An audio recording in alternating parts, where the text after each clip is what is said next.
สถานีวิทยุกระจายเสียงแห่งประเทศไทยจังหวัดเชียงใหม่ AM 1476 กิโลเฮิรตซ์สถานีวิทยุภาคภาษาชาติพันธุ์แห่งเดียวในประเทศไทยที่มีความทันสมัยเชื่อถือได้สร้างอัตลักษณ์กลุ่มชาติพันธุ์สู่สากล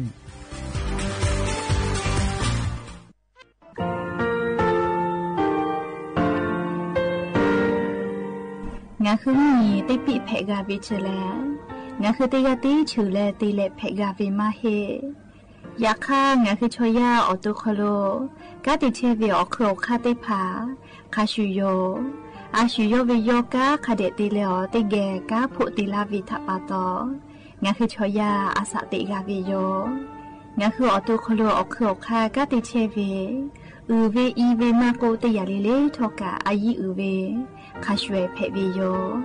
อลักวงงาคืออตุคโลอคืออคากาติยายามาเตียลาบิโลโกงาคือชอยาทอกาอาสติมากาบิคาชูงาคือมีติปิเพกาบิเจแลงาคือติมูติสุติเพเลอติยาลิเลอาชุโยเวอบูปุตาเวกันติภาคาโซติเกคาเดกากาติเชวิทัปาตองาคือมีติปิจกิเพลากาบิโยเชแลงาคือเทจโมโครคางาคือมียาถาตอคปิลาตาเวปุระเวติจเสนีเสหปามัชหปานิงาติจออกขอทามัววิทยาลัยวิชาการศึกษาประสามิตรโกเวออคโลจากเกรทาเทจโมโครคางาคือมียาถาปิยาลาตาเวตอคติพายโย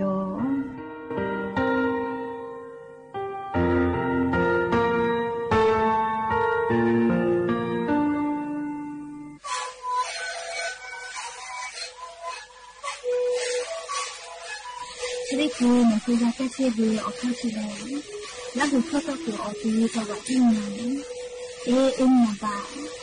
ที่โอหาสุดที่กิโลเฮเล่นเล่นหลอกก็พ่อเอายาแก้เชื้อได้มาเลยและได้ชิ้นมาเลย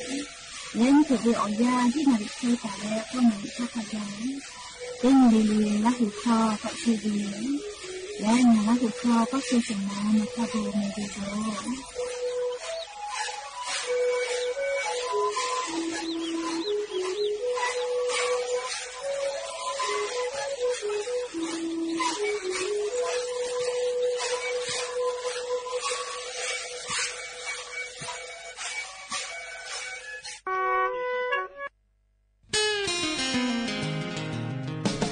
ขอเลเลมุยขอยากาลาโกปุจจากอติผาเปจาวิโย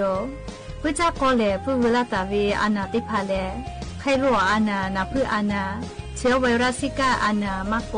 โรคปวดคอยุงลายก็เวชติผาปุจจากอผู้เวลาตาวีอานาเพวิโยและปุจจากอชติผาเลตาวาตาคือกะจาวีปุจจากอเพวิโย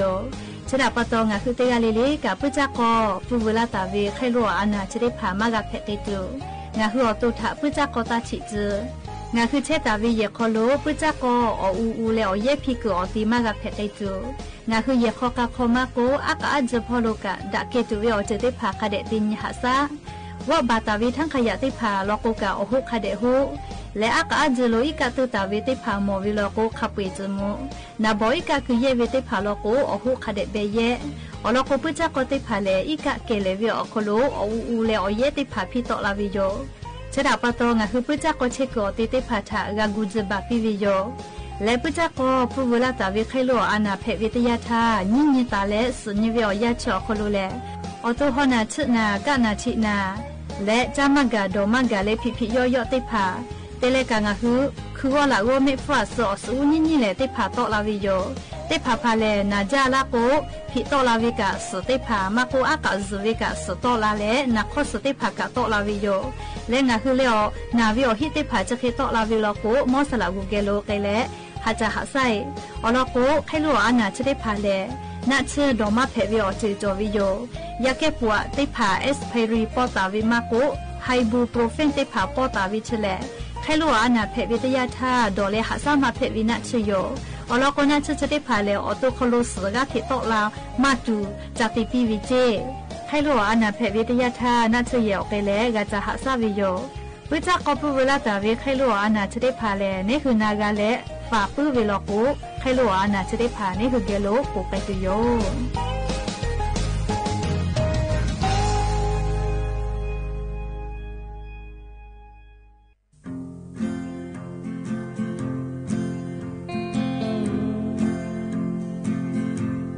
ชอบแผ่เวมามอชิโดโตโอโอมูผู้เอเอโลโลกุกุโอลาโกนีมาขอเชเชอาอืกาเลมออากาเตโยหาเทเตปุเนลานาไซขอไอเลโอกิโชปุโอเนลานา Ya etako ha ugabe chomo phela ko onegabe choya be alo phegabe khapwe phe ma gaung lo abi lo tho ma te ga she ya eche ma phe che ga asha ne be ma mo na tsu Jolena Chompe ma u shita o da da ve moko fa ja ya ba el ola ko ni ma kho kan ya ja la ha ka u twa ga ja ha the te o la na cho ha Gave oki teve namaye ja eta o ha ugave chomo phela ko onde gave choya ve alo phe gave khapwe phe ma gong lo ami lo tho ma te ga she ya eche chega asha neve mamo natsu ma jolena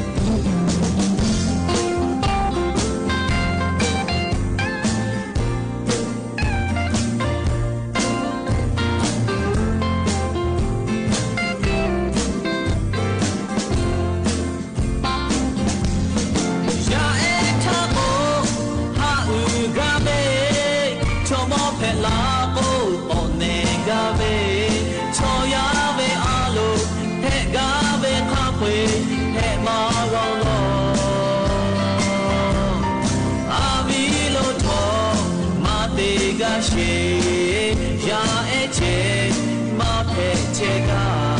asha neve mamo natsu ma jolena asha neve matsu ashu joda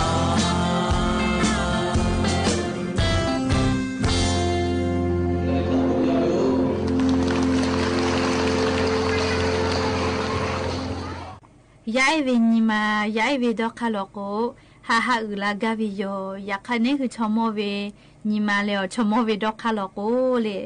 uga le amoga o jime le moga le asga o jime yakha choya le nga hu minga kholo phe che ve o te chade pha pola ve ula ve na ve su ve chade pha chote gai ka pu ma ga le li kho chade pu nga hu ga na ki pu ve thoka uga le amoga o ko ve o vi pa sala phili mu kata ve li kho pi o vi oni la hu ya no na po khao che ve lo lu la ta ve li kho te pu phe vi yo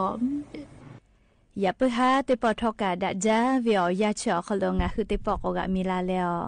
chupa u pa lu che ta ve nga hu o vi oni la hu ya te pha ge te ge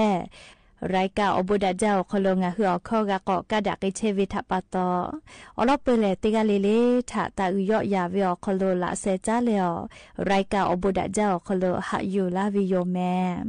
ha vi ovyo nya la huya ka pho che pha lo che ta ve kha ki phe che le na tiga lele thoka cha me do me zu me ka me ha le do sa che le na chre che veo ya ka ne khu thai mi go kolo le mu yi kho ya ma pu hi vi tapato งาคือติกาลิเลกามุยีเซมาคัสปอตอลาเวอานาอากอติพัทธะนี่คือตอดะและปูกากากิตัวปูติกาลิเลกาจาเวดอวิเชวิจอวิเตเจเลลิพอสติตาและอาชิยอตุยอยากาทะกะเดญหาซาดักอิสิแมเฮโกยันยิเวอยากาเลชริซอคอโลเลสเปออนยกอกาปวิโยนาลีออยาหอนยฮาปูไกเวไวจาแมติคุติดอกาลิญานิเสลิยานิกาจริสอคโลสเปอออนีกอกาวิโลแมเลลิยานิกาติชฮาปาออตุบะฮาปาคโลยานิฮาปาสนียานิแลลอนเพวิโยเลใครแต่แลจะขอโทษกันยิหินชงาขอสขอฮาวิอวิอเนราหุยาติพาวเตฮาเลเลวิอยาฮินาริควายตาเลกอนาริทักไกเตฮาเลเลงาหุลาหุคอไรกาอบุดาเจ้าคโลลาหุคอตอกเอเชวิโยวิทยุเรดิโอเอ็มติฮิโอฮาสติคกิโลเฮิร์สเตไลพอปุตาเลกาเฟซบุ๊กแฟนเพจสวทเชียงใหม่AM 1476พ่อกาไลฟ์สดติตอกเอเช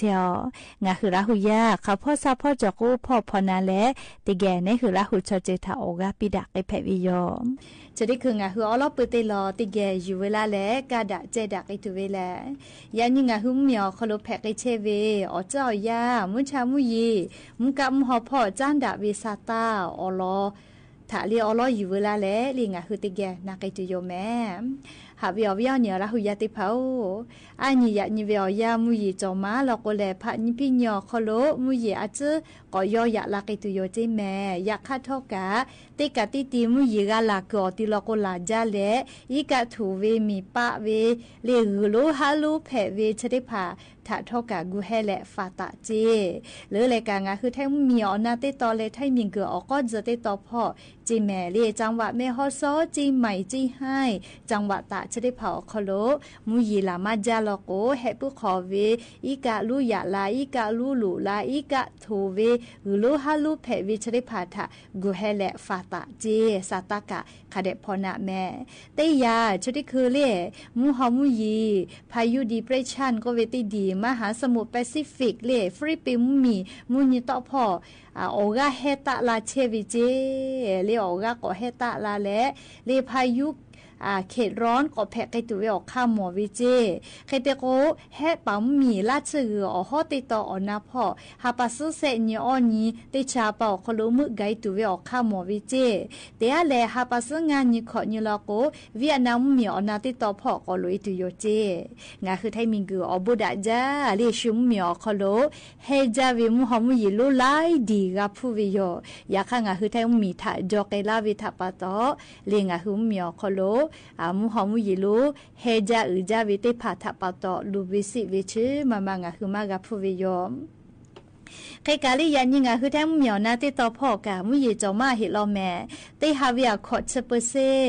เบหุตาหิเจงาคือแท้เหมียวนาติตอพ่อ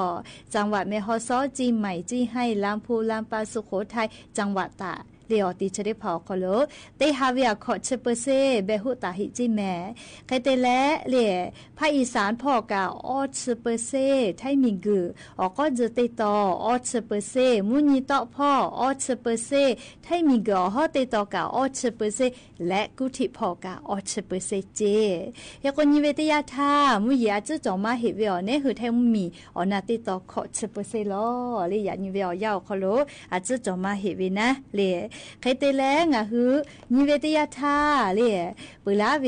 ติญหาคโลกะมุยีลาเลอะเมหะกะมุยีลาจาเวทะปะตอจะได้คือเวียวยาเลงะฮือจังหวัดจีใหม่อคโลกะนัวแม่ไอพอกะอีกะทูวิเจมุยีลาจาเวทะปะตอเลเฮปุขอวิกะลุยะลาเลอีกะทูวิจิแม่เลแม่ไอพอมือฟ้าพอปุโธกะยะกกะอีกะลอลุคลิโยเลมียะเยขอกะลูลูลาเลจูติภากาลูเทวิเจลูปาเอวิเจอีกะอุดอเฮวิอีกะยาลามาวิทาปะตอเลนิเวตยาธาเลมือฝ้าเตเลเมไอพอคาไกกะจุดิคือมุยีลาจาเลเฮปุขอวิกะลูยาลาวิทาปะตออีกะทุวิโยเฮกงะฮือจาวะจิมายอคโล ลาเจละฮะเพตอลาเลฝาพ่อกะติปาอมูโคเวกูให้เลฝาเฮโคเวแม่เลชดิญิญอคโลมือฟ้าเจแม่ออนแม่แตงแม่ไอดอยเต่าเสมิงฮอดอมก้อยพร้าวอำเภอดอยสะเก็ดกะเจยาก็ชดิคือเล่อีกะลุยาลาเลอีกะถูกไกปือเวียเลมือฟ้าแม่แต่แม่ไอเลแม่ไอพออำเภออมก้อยอำเภอฮอดกาลีกาลาปุวิโยเรียกคนชดิเจเวียยาเลใกล้ๆลาลามอทกะติภายเยเวียโคโลกะสติตะแม่ยาสนาเวียยากาลีมุยีลาจาหิจิแม่มือฟ้าแม่ไอพอเรียกแต่ละแม่ตักคือโอลาเลียวยาสนาวิอยาแลลีสีแย่เมืองฝางแย่ขวางเจทาเลโรงพยาบาลฝางวุศถ้าขกายกาลียาสนาวิอยากาเยลโกเลผักกามากาเจเลอีกาลุยาลาเลอีกาถูเวเลลูวิสิเวเลจาโลแม่เคเตเลกาแม่ไอพอลโกปโทจอยจาวิมาเหียววิอเนลาหุยาติเผาเลแม่ไอพอลโกว่าแม่ฮามุยีลาเลตักคือลาลีกาหล่อลูหังหลากก็เวเลอีกาหล่อหังหลากก็วิชอวอลูลูลาเลจืคอมมียาเยคอขกายอีกาลูลาเวเลจะใจมาให้รอติกากาลโกปโทนิมากาปืเจเจลอแม่เลชอกาฮากาพอตอลาเวหมอทอกากาเลอีกาขติบาวิมาจาแค่ก่อนนิเวตยาธากายากอหมายเล107เลคะลำห้วยแม่ไอเลตลาดแม่ไอวัดภายเยนิวัดสถานเลคเตเลแม่ไอพ่อหมู่ฮีหมู่คอหมู่เสือแม่ไอพ่อจะได้เคยอีกะถูวิเจคเตเลอีกะหล่อรู้แม่แหลงโกเวกาเลลิฮิจอยเยบ้านดองชัยออกคโลกะอีกะลูลุลาเปเจเลชกาเทศบาลตะโบแม่ไอพ่อเลอลอซาตาปิกาลาตาวิโยเลขกว่าจะขอเป่าแลเลลูวิซิเวกาฟุมาจายากอไลกะกอดอหาจาเวนัวแม่ไอมือฟ้าพ่อมุยีลาจาเวทัปตองาคือจิไม่นะพี่คือกะมาแถวแฮก็เวเลแค่ก็จิไม่นะพี่คือตัวกว่าเลมันบิสิตอลาลอเลติยาลก็นะพี่คือกะงาคือจิไม่วิลก็ออกคักแกกูวิทัปตอเลแค่ตอมาจาลอแม่เลอยากคัดทอกะวิอเนี่ยละหุยาติกะเลกะเลชดิเจเวียาเลสาตากะคเดพอหาอยู่และเลติกะเลกะจ้ะเกลาเวนะเลติผาทอกะคเดนี้เลลือเลกะเลละจละฮะแพตอลาวิอจติผาถานี่คือกูให้กูฝากาเลวลูวิสิวิชมามากพวกไอตัวอโปเลสาตาติผาทอกะคเดพอหาอยู่แม่ก็จ้าเลกะเลเชซาจอซาพ่อกกเกซาอานาทาเลชาญิเตญีและจีจอปฏิภายุหืออลอซาตากอปีกาลาตาเวเลเรียชดิคืออันนาโควิดเจกุมาเรียอปุมาอสุติยาเจโควิดสายพันธุ์ใหม่ XFG ก็วิจิปโถอปุมากาติยากอแปเกลอแม่เลชออันนาโควิดอปุมาเจเลนิเวตยาธาเลชดิคือเวียยาชุมเมียวโคโลเจติแปวิมาฮิลอเล่แพวิมาฮิลอเนี่ยคือไทมิกอคโลกากาลาโลแม่เล่ไทมิกอคโลอานาโควิออปุมา XFG ก็วิแพวิเซชเซกาแตะโมเจและชดิคือเวียาเล่มีเกชดิสอคโลไลเมียคโลกาอานาโควิออปุมาอส XFG ก็วิชดิยากาถิแพไกเชวิเจนาเวโอฮิลอกุแลเล่นาตอลาวิชอฮอนาชนากะนาชินาจือเวเล่จือเยนาวิคลิโยเจอยากค่าใครต่อตุกมาจาลอเจเลโควิออฟมาโอแยกอพี่เลอสติยากอตอลาวินะเล่แค่เฮเล่เป็นดะไงกูกะมานาจาออฟมาเฮจากวิทัปตอเล่อยากค่ากะจือจาซาวมากาซัชเวจะใครแพวิลอกุนะเล่น่าจะยอหักเจเลยไล่จุไล่ยาอานาตินาปืวิทัปตอน่าเลชกะอยู่เวลาเลยลิงาหุระหุยาติพัทาอานาคูวิออฟมาอสติยาวแยกเกาะพี่ไกลแลกะงาคือไทมิกอโคโลกะเกาะแป๊กกาลาวเจแต่ก็แลเลียวเวียเนี่ยละหุยาติพัทาอลอซาตาติภากาลาวิโยแมฮาวิเวียเนี่ยละหุยาติภาเลอะโลบาสวัสดิกาแห่งราชจววิติมูเลนูเกติเกกากะฮาเลลาวิโยอลอโกเลคอรมอโคโลจิดาเลจิชิปุเจอลอติพุแลเลบาสวัสดิกาแห่งรัฐบาโคโจจอตาวิชอติพัทาปุลาวิโนฮืกา เวอปีเข้าเสฮาเวเล่เตปอเตฮาปาเวฮีหางาฉบะไทลาตุโยเจนี่ฮาปาเจปีลาวิเจเตฮาปาเวฮีหางาฉบะนี่ฮาปาลอกเตฮิสฮาพูนะเล่เชเลโครกาโคลาครึ่งคอลมาฮิโอจิแม่เล่ชอเล่บาโคโจเตโมโครกาโคลาครึ่งมากะเยแม่เล่อลอกเชเวโนฮือเตปอติปีลาวิเจดาเจ้าเล่ในหูเป้าติกุมากะตอเวเล่หาจุยารัฐบาลติปอติโนฮือมอปัจจากอเตียวคโลกุลาเวดาเจ้าวิโยโครงการโคลาครึ่งลอโกอาจุยาปิลาเวเยกาโกเนฮือกะติกุกะตอเวเล่อยากค่ะบาสวัสดิการแห่งรัฐอคโลแลติกะติกุเวมาฮิโอนาเลติปอติบาโคโจอคโลติหาปาเวียฮีหางาฉบะนิหาปากุลาตุโยเจเขโกปีกะเสหาปวาโกเตหาปาเวียเตฮีเตหางาฉบะผู้มอปัจจากกะวิโยชอบผู้อยู่ต่อมากะแม่มอเจปัจจากะวิแม่เลขเดนาเลเตพาลโกผู้อยู่ต่อกะดอเวมาฮิโอเลขเตเลชอเลเตหาปาปูเตหาปาเจเจต่อปะเตโกเตชเตหาปาคโลเตหิเตหางาฉบะวิโนเลเซชนีเซชอฮาปาเปเลเซชนีเตชเตฮาปาคาไกนะเยเพเวเตปอยเตคาปิมาปากาเพออยากคาเตชเตฮาปาอคโลเลเซชนีอคโลนะโนเตหิเตหางาฉบะจอกาเยปเวมาเยปลโกเลอาจุยารัฐบาลยุขอวิเจอลโกเตชนีฮาปาลโกเตชนีฮาปาอปูแต่วินะติหิติหางาฉบะเลเฮโกปอดาเลติปอยติเยมาเพโกลากาวินะเลติกาติอาชูยอเปยอนะติหาปาปูติหาปากาเยเวเรียกว่าบาสวัสดิการแห่งรัฐจอตาวิชอติผ่าลงทะเบียนตุมาโลเจติชติตุมาโลเลติชติหาปาติชนิหาปาลโกเลนหือบาโคจอคลพุบาลูลาลโกมอปาจากิเพวิโยเลติชติตุมาโลเจเลบาสวัสดิการแห่งรัฐจอวิติหมูนะใครเตแลเลียงอ่ะฮือโครงการคนละครึ่งคโลเยไกตุวิชอติผ่าลโกแลเลสตาติผ่าโตเราล้อแม่เรียกชื่อคือเวียวยาวคโลเรียกโครงการคนละครึ่งเต็มหมู่ลโกแลนี่หมู่แค่กอเปียเฮเวลีชื่อเวียคโลกะเต็มหมู่แลเรียกงาชื่อชอระบบภาษีคโลมาเชียวิเต็มหมู่นะงาชื่อเรียจุยารัฐบาลยี่ฮิกุลาโกในกันยี่ฮิรักวินะเปื่อเลเสหมู่เต็มหมู่เลยนี่หมู่เต็มหมู่โคโลเลโอเวียบักโคโจเวียโตบาอยู่เลยนี่หมู่เต็มหมู่ลโกนะเรียขอเชลออชกว่าจุยารัฐบาลยี่ฮิอหักกุลาแลนี่คือเป้านี้ฮิกาโตวิเจเฮกว่าจะติชติหาปาเลติชนี่หาปาโคโลเยตุโยเจเฮกว่าจะติโมเลกาลงทะเบียนวิแม่เลชติหาปาอโคโลพอเลลงทะเบียนจลาตุโยเจแอปเป๋าตังอโคโลลงทะเบียนเพวิโยเรียกกงาคือลาหุยาอาชุติกาแอปเป๋าตังมาโจฮิวิโจล่าแอปเป๋าตังกาโจวิแม่เรียกลโกแอปเป๋าตังอโคโลเยกตุโยเจโครกาโคละครึ่งชติผ่านาเลเฮกว่าวิอเนี่ยลาหุยาติผ่าจะได้คือเวียวยาวคโลเลียชุติกาเลียโครงการคนละครึ่งแยกไกตัวเวแอปเป๋าตามาจเวลาโกเลแอปเป๋าตาฮะดาวลูเวลาเลคือแต่โลเลียลอกว่าแอปเป๋าตางอคโลแยกไกตัวโยเจติกาติคือเวเลียตินิเวนี่ฮาเจแค่ก็จะได้หาปาเลียอคโลพอเลลงทะเบียนจลาตุโยเจเลียอวิญญาณละหุยาติพาเลติกาลิกากูเฮอโลแม่เลชกางาฮืออวิญญาณละหุยาติพาทาอลอสตากาลาวิแม่เลียอลอก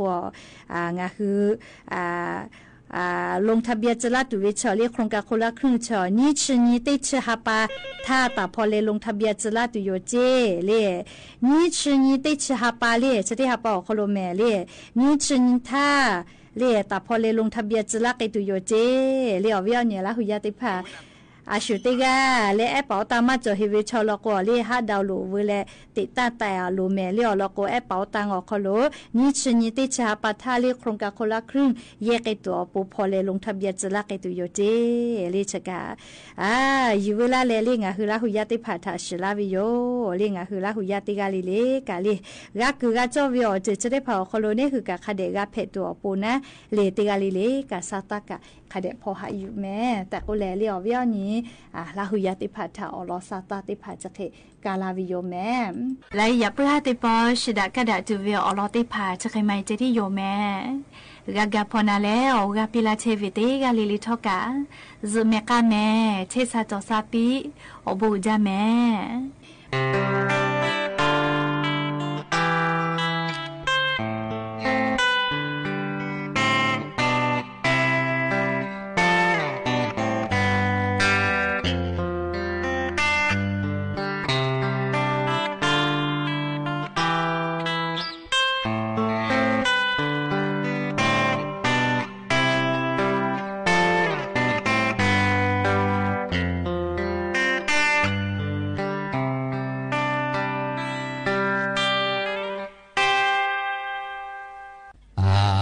ยาตุ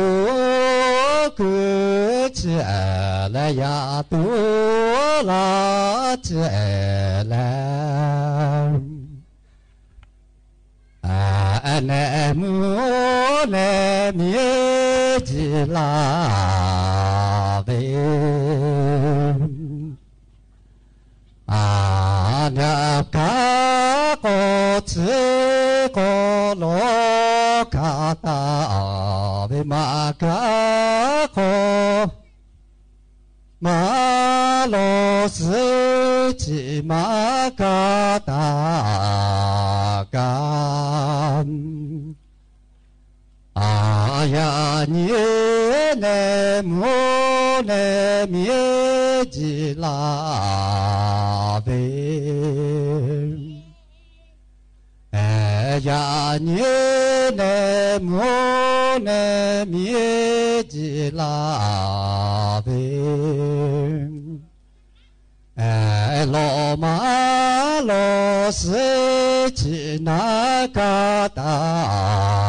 กามโสภาติภากาวิคิลิยุลากุมาโอนามุอิยาเนจิมาจอยาจืขอลอยเจเนมูเนมีซากุจิอาจิซาคาเนกาสุลาเบียวโลปะปุดายาปุอาโลอมนีนีดายานีโลเดโคปุอามุกาลาคุยานิเปนินิดาโอโคลุจุมาโอโคลุมโลปาโอโคลุสิงาติเกลาวิยุ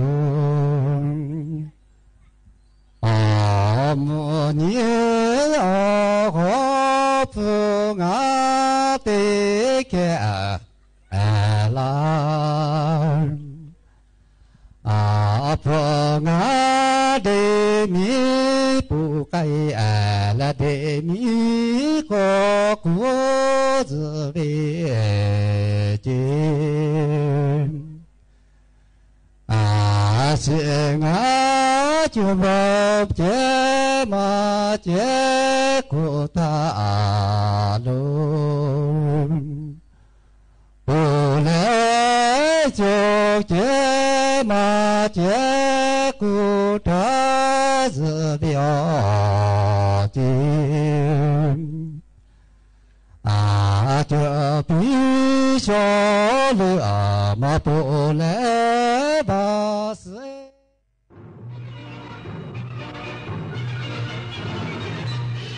สถานีวิทยุกระจายเสียงแห่งประเทศไทยและเครือข่ายทั่วประเทศเสนอข่าวต้นชั่วโมงรู้เร็วรู้จริงเกาะติดทุกสถานการณ์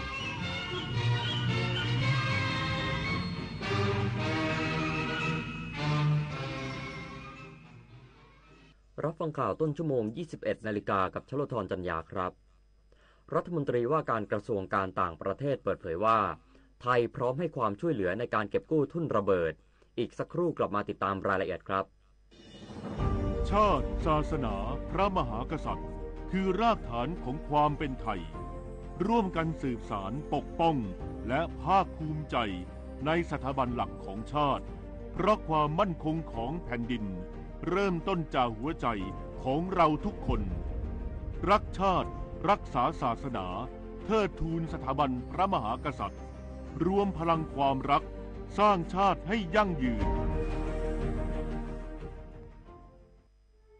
พระบาทสมเด็จพระเจ้าอยู่หัวทรงพระกรุณาโปรดเกล้าโปรดกระหม่อมพระราชทานผ้าพระกฐินตามที่กรมประชาสัมพันธ์ขอพระราชทานไปทอดถวายยังวัดพระสิงห์จังหวัดเชียงรายในวันเสาร์ที่ 25 ตุลาคมนี้เวลา 9:30 น.ขอเชิญพุทธศาสนิกชนร่วมงานทอดกฐินพระราชทานและร่วมทำบุญเพื่อถวายเป็นพระราชกุศลได้ที่บัญชีกฐินกรมประชาสัมพันธ์ธนาคารกรุงไทยเลขที่ 068 0060 154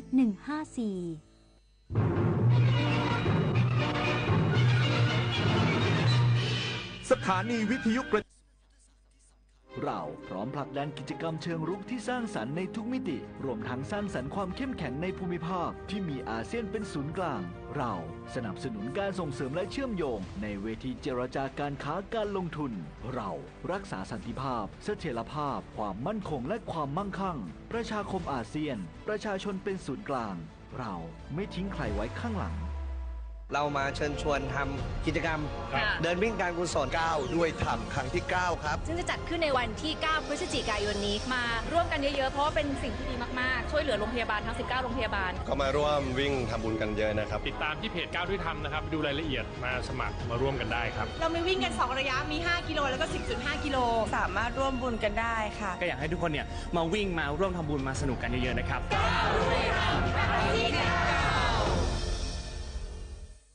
รัฐมนตรีว่าการกระทรวงการต่างประเทศเปิดเผยว่าไทยพร้อมให้ความช่วยเหลือในการเก็บกู้ทุ่นระเบิดขณะที่กัมพูชาเหมือนยังไม่มีความพร้อมอยู่ที่ความจริงใจในการปฏิบัติตามข้อตกลงนายศรีหศักดิ์พวงเกตแก้วรัฐมนตรีว่าการกระทรวงการต่างประเทศเปิดเผยถึงกรณีที่สหรัฐอเมริกาให้ทุนช่วยเหลือในการเก็บกู้ทุ่นระเบิดบริเวณชายแดนไทยกัมพูชา19ล้านบาทว่าในกรอบการเจรจา JBC มีการพูดคุยกันแล้วว่าต้องร่วมมือกันเก็บกู้ทุ่นระเบิดการถอดอาวุธหนักออกไปและการปราบปรามอาชญากรรมข้ามชาติซึ่งการพูดคุยรายละเอียดกับกัมพูชากำลังดำเนินอยู่ส่วนการเก็บกู้ทุ่นระเบิดประเทศไทยแจ้งว่าพร้อมที่จะให้เงินช่วยเหลือและเชื่อว่าอีกหลายประเทศพร้อมที่จะให้ความช่วยเหลือเช่นกันขณะที่ทางกัมพูชาดูยังไม่มีความพร้อมจึงต้องไปพูดคุยกันอีกครั้งในเวทีสหประชาชาติที่สหรัฐอเมริกาไทยได้แสดงความมุ่งมั่นว่าต้องทำสิ่งที่ตกลงกันให้เป็นรูปธรรมซึ่งขึ้นอยู่กับความจริงใจในการปฏิบัติตามข้อตกลงส่วนกรณีที่สื่อต่างชาตินำเสนอข่าวว่าทางการจีนส่งอาวุธสนับสนุนฝ่ายกัมพูชาซึ่งเรื่องนี้รัฐมนตรีว่าการกระทรวงกลาโหมได้ชี้แจงแล้วว่าเป็นข่าวเก่าอย่างไรก็ตามคงต้องขอความกระจ่างจากทางสถานทูตจีนก่อนพร้อมยืนยันว่าไม่ใช่การช่วยให้รุกรานปฏิพล สัทธพรหมมารายงานรองนายกรัฐมนตรีชี้แจงมาตรการแก้ไขปัญหาอบายมุขและยาเสพติดในเด็กและเยาวชนเน้นสร้างภูมิคุ้มกันทางจิตและบูรณาการงบประมาณร่วมกับองค์กรปกครองส่วนท้องถิ่นนายโสพลสารามรองนายกรัฐมนตรีตอบกระทู้ถามทั่วไปของนายจุติไกรฤกษ์สสพรรครวมไทยสร้างชาติถึงการแก้ไขปัญหาอบายมุขในเด็กและเยาวชนโดยระบุว่าตลอดระยะเวลา2 ปีที่ผ่านมาได้ดำเนินโครงการรวมพลังและรักศรัทธาต้านยาเสพติดแบบบูรณาการซึ่งเป็นการสร้างความตระหนักรู้ถึงปัญหายาเสพติดในพื้นที่ชนบทและชุมชนโดยเฉพาะกลุ่มประชากรที่มีคุณภาพชีวิตต่ำและเสี่ยงต่อการพึ่งพาสารเสพติดทั้งนี้ที่ผ่านมาได้ดำเนินการผ่านความร่วมมือระหว่างฝ่ายปกครองชุมชนและอาสาสมัครสาธารณสุขประจำหมู่บ้านหรืออสม.โดยใช้กลไกการมีส่วนร่วมของประชาชนเช่นการระดมข้อมูลผู้เกี่ยวข้องกับยาเสพติดในชุมชนเพื่อให้สามารถวางมาตรการแก้ไขปัญหาได้อย่างครบถ้วนส่วนการแก้ไขปัญหาในระยะยาวจำเป็นต้องมีการจัดการศึกษาและสร้างภูมิคุ้มกันทางจิตแก่เยาวชนโดยบูรณาการร่วมกับองค์กรปกครองส่วนท้องถิ่นเพื่อให้การแก้ไขปัญหาเป็นไปอย่างมีประสิทธิภาพและเป็นรูปธรรมชวิสาปทุมมารายงานตำรวจตระเวนชายแดนระดมกำลังช่วยเหลือประชาชนที่ได้รับความเดือดร้อนจากพายุบัวลอยพร้อมติดตามสถานการณ์อย่างใกล้ชิดเพื่อเร่งช่วยเหลือประชาชนได้ทันที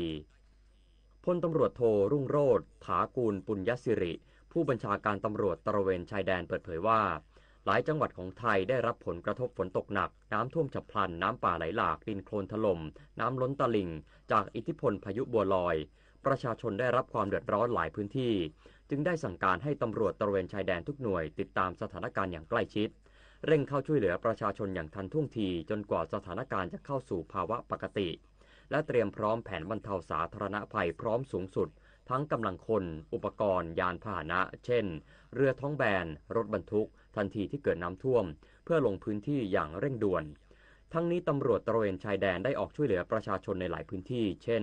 พื้นที่อำเภอชาติตรการจังหวัดพิษณุโลกพื้นที่อำเภอแม่อายและอำเภอฝางจังหวัดเชียงใหม่พื้นที่บ้านทรายขาวตำบลห้วยผาอำเภอเมืองและพื้นที่บ้านหนองป่าแขมอำเภอแม่เสรียงจังหวัดแม่ฮ่องสอนนอกจากนี้กำลังพลตำรวจตระเวนชายแดนจิตอาสาได้อำนวยความสะดวกการจราจรถนนหลวงหมายเลข24อำเภอสังขะจังหวัดสุรินทร์เนื่องจากมีฝนตกหนักในพื้นที่ทำให้มีน้ำท่วมขังเส้นทางการจราจรจบข่าวชโลธรจัญญาอ่านรับฟังข่าวครั้งต่อไปเวลา 22:00 น.ครับติดตามข่าวที่นำเสนอไปแล้วได้ที่ www.thainews.prd.go.th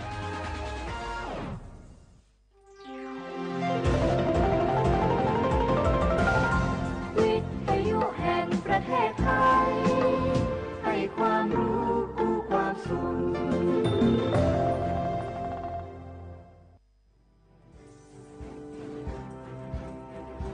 เดินเถิดเราชาวพุทธ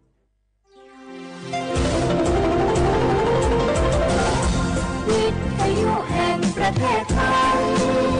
ให้ความรู้คู่ความสุข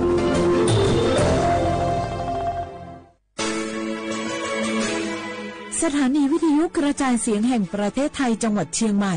AM 1476 กิโลเฮิรตซ์สถานีวิทยุภาคภาษาชาติพันธุ์แห่งเดียวในประเทศไทยที่มีความทันสมัยเชื่อถือได้สร้างอัตลักษณ์กลุ่มชาติพันธุ์สู่สากล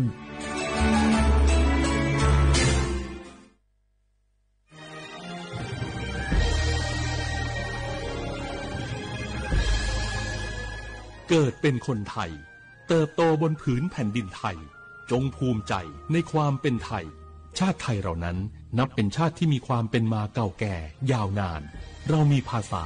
วัฒนธรรมและมีสิ่งต่างๆที่เป็นเอกลักษณ์ให้เราได้ภาคภูมิใจในความเป็นคนไทยเราควรเห็นคุณค่าและมีความรักชาติหวงแหนแผ่นดินอันเป็นมรดกของบรรพชนร่วมภาคภูมิใจในความเป็นไทย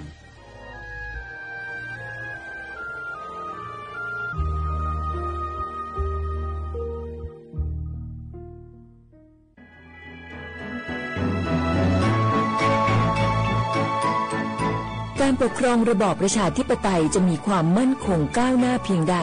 ขึ้นอยู่กับการที่ประชาชนในชาติรู้จักสิทธิเสรีภาพทำหน้าที่ตามความรับผิดชอบและมีคุณธรรมเมื่อมีความคิดเห็นที่แตกต่างเราจึงต้องเรียนรู้และแก้ปัญหาไปด้วยกันด้วยความสามัคคีปรองดองของคนไทยทั้งชาติเพื่อก้าวสู่ประชาธิปไตยที่มั่นคงรู้สิทธิรู้หน้าที่ตามวิถีประชาธิปไตย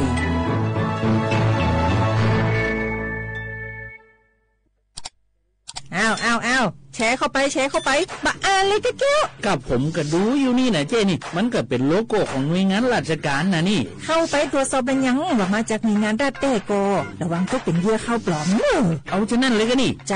ถ้าบัตรตรวจสอบไม่ชัดเจนนะแต่ที่จะได้ประโยชน์กลับส่งผลกระทบสมัยนี้มันหลอกกันง่ายนะหลอกเรื่องการทับซิปนั่นนี่โน่นเพื่อเขาไปกรอกข้อมูลส่วนบุคคลแล้วก็เอาข้อมูลเหล่านั้นเนี่ยไปทำธุรกรรมต่างๆหรือแม้แต่หลอกให้คลิกลิงก์สารพัดที่มันจะทำนี่นะถ้าอันของจริงเนี่ยจะได้ดีนี่เจนี่อย่างแรกเนี่ยต้องตรวจสอบข้อมูลให้ชัดเจนจากหน่วยงานรัฐเนี่ยก่อนข้อ2ต้องมันติดตามข่าวสารผู้หูเต่าตันและข้อ3ต้องมีสติไม่ได้เจืออย่างง่ายๆนะเพราะว่าพวกมิจฉาชีพมันจะใจความเจือความศรัทธาความโลภและก็ความกลัวมาหลอกคนทำให้หลายคนตกเป็นเหยื่อเขาก็ต้องเป็นส่วนหนึ่งในการตกเป็นเหยื่อหรือแชร์ข้อความอันเป็นเท็จบางเนี่ยเขาก็จะมีความผิดใดอยู่ดิ้มว่าดีหาเหลืองติดคุกเหมือนกันนี่นะขอโทษครับเจรู้เท่าทันป้องกันการตกเป็นเหยื่อจากแก๊งหลอกลวงปรารถนาดีจากสำนักงานประชาสัมพันธ์ที่3กรมประชาสัมพันธ์ค่ะฮัลโหลสวัสดีครับพี่น้องอายุนี้เดือขยาวโฆษณากะกอสถานีวิทยุกระจายเสียงแห่งประเทศไทยจังหวัดเชียงใหม่พบปานเนอบีเคฮอมอนาแอออนหลีญาเมเจสถานีวิทยุกระจายเสียงแห่งประเทศไทยเฮนาอย่าซินกอนบีโอดูอย่าล่อนแต่ช่องหางละหาเชลกับปอจาการเนอดู พ่ออีสอนนี่กามาแล้วเนี่ยกามองขากากาอีกุญญาอีเนียวโฆษณาบีเกหมอญาแลนึมาอ้อนานากาไงเหลียวเนี่ยไงชนยังง่าอีเนียวนากาสมบูรณ์นะคนนี้จำยองาซุงมีสีโกจำยอโกเย่และงาเดใจที่โบนะคนนี้จำยอเวนี่มีโกเย่งาสีเวและงาอีเนียวมาเจอเกญาฟุกกี้ดูนี่สิข่าวรับสมัครไปทำงานต่างประเทศเห็นว่าจ่ายทั้งค่าตั๋วเครื่องบินให้ที่พักฟรีแถมมีโบนัสตั้ง5 เท่าของเงินเดือนมีเงินส่งให้ที่บ้านสบายเลยแต่เขาขอค่าดำเนินการเป็นแสนใช่ไหมแล้วก็ให้กรอกข้อมูลส่วนตัวแอดไลน์สแกน QR Code ด้วยรู้ได้ไงอ่ะกำลังจะโอนเงินไปพอดีเลยก็ตอนนี้นายหน้าเถื่อนกำลังระบาดหลอกไปทำงานต่างประเทศรายได้ดีมีสวัสดิการเลิศพี่สาวฉันโดนมากับตัวเสียเงินเป็นแสนแทนที่จะได้โกอินเตอร์โหแบบนี้ก็พังหมดสิขอบคุณนะที่เตือนเกือบไปแล้วไหมล่ะเราคิดให้ดีก่อนเชื่อเช็คให้ชัวร์ก่อนแชร์แยกแยะข่าวก่อนตกเป็นเหยื่อไม่เชื่อไม่รีบไม่โอนโดยสำนักประชาสัมพันธ์เขต 3กรมประชาสัมพันธ์ข้าชอชอเว้นเว้นเว้น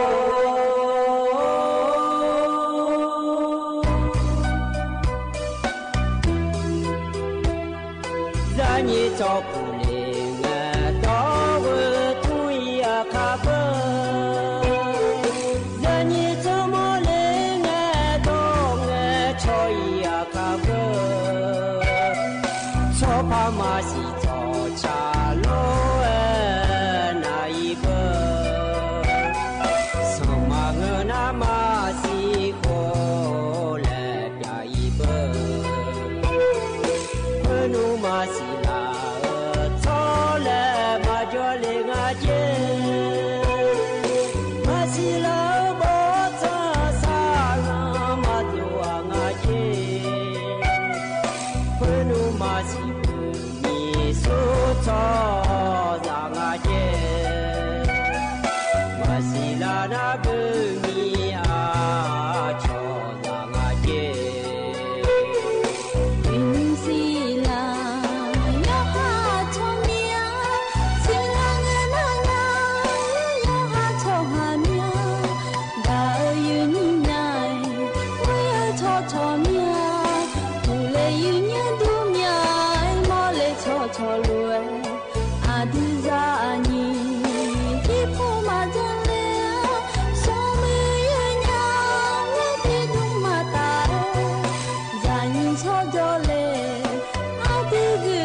Adon mahagelanya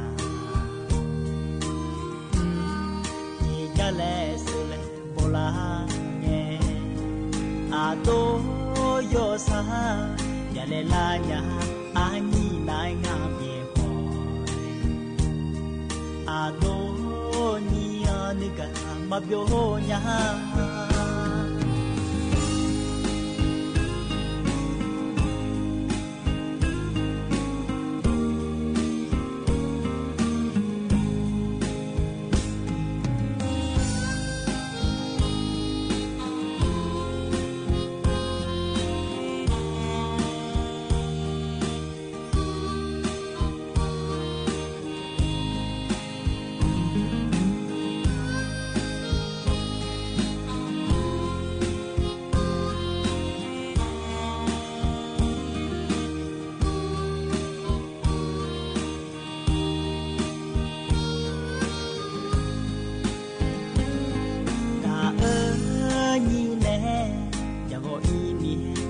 do nu mahaya nesa no pada ado yang munya ne mi ta anahu ho nga no ga na ma nga ma nga ta ho no nai ma ga hwa ye ho na cha chu ho nhà đi chùa ya nữ sa nó mà ta ado uinya uti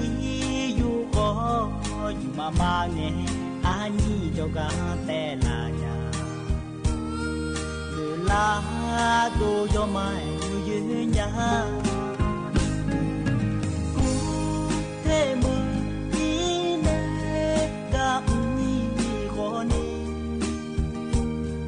mà mô họ ở gì ya mô họ lỗ phai chi nè cho khỏi đôi nương mà che là nhà anh yêu na ma gạo chỉ cho lệ đôi nương mà từ là nhà le sule bola nge ado yo sa ya le la nya ani nai nga ye ko ado ni an ga ma byo nya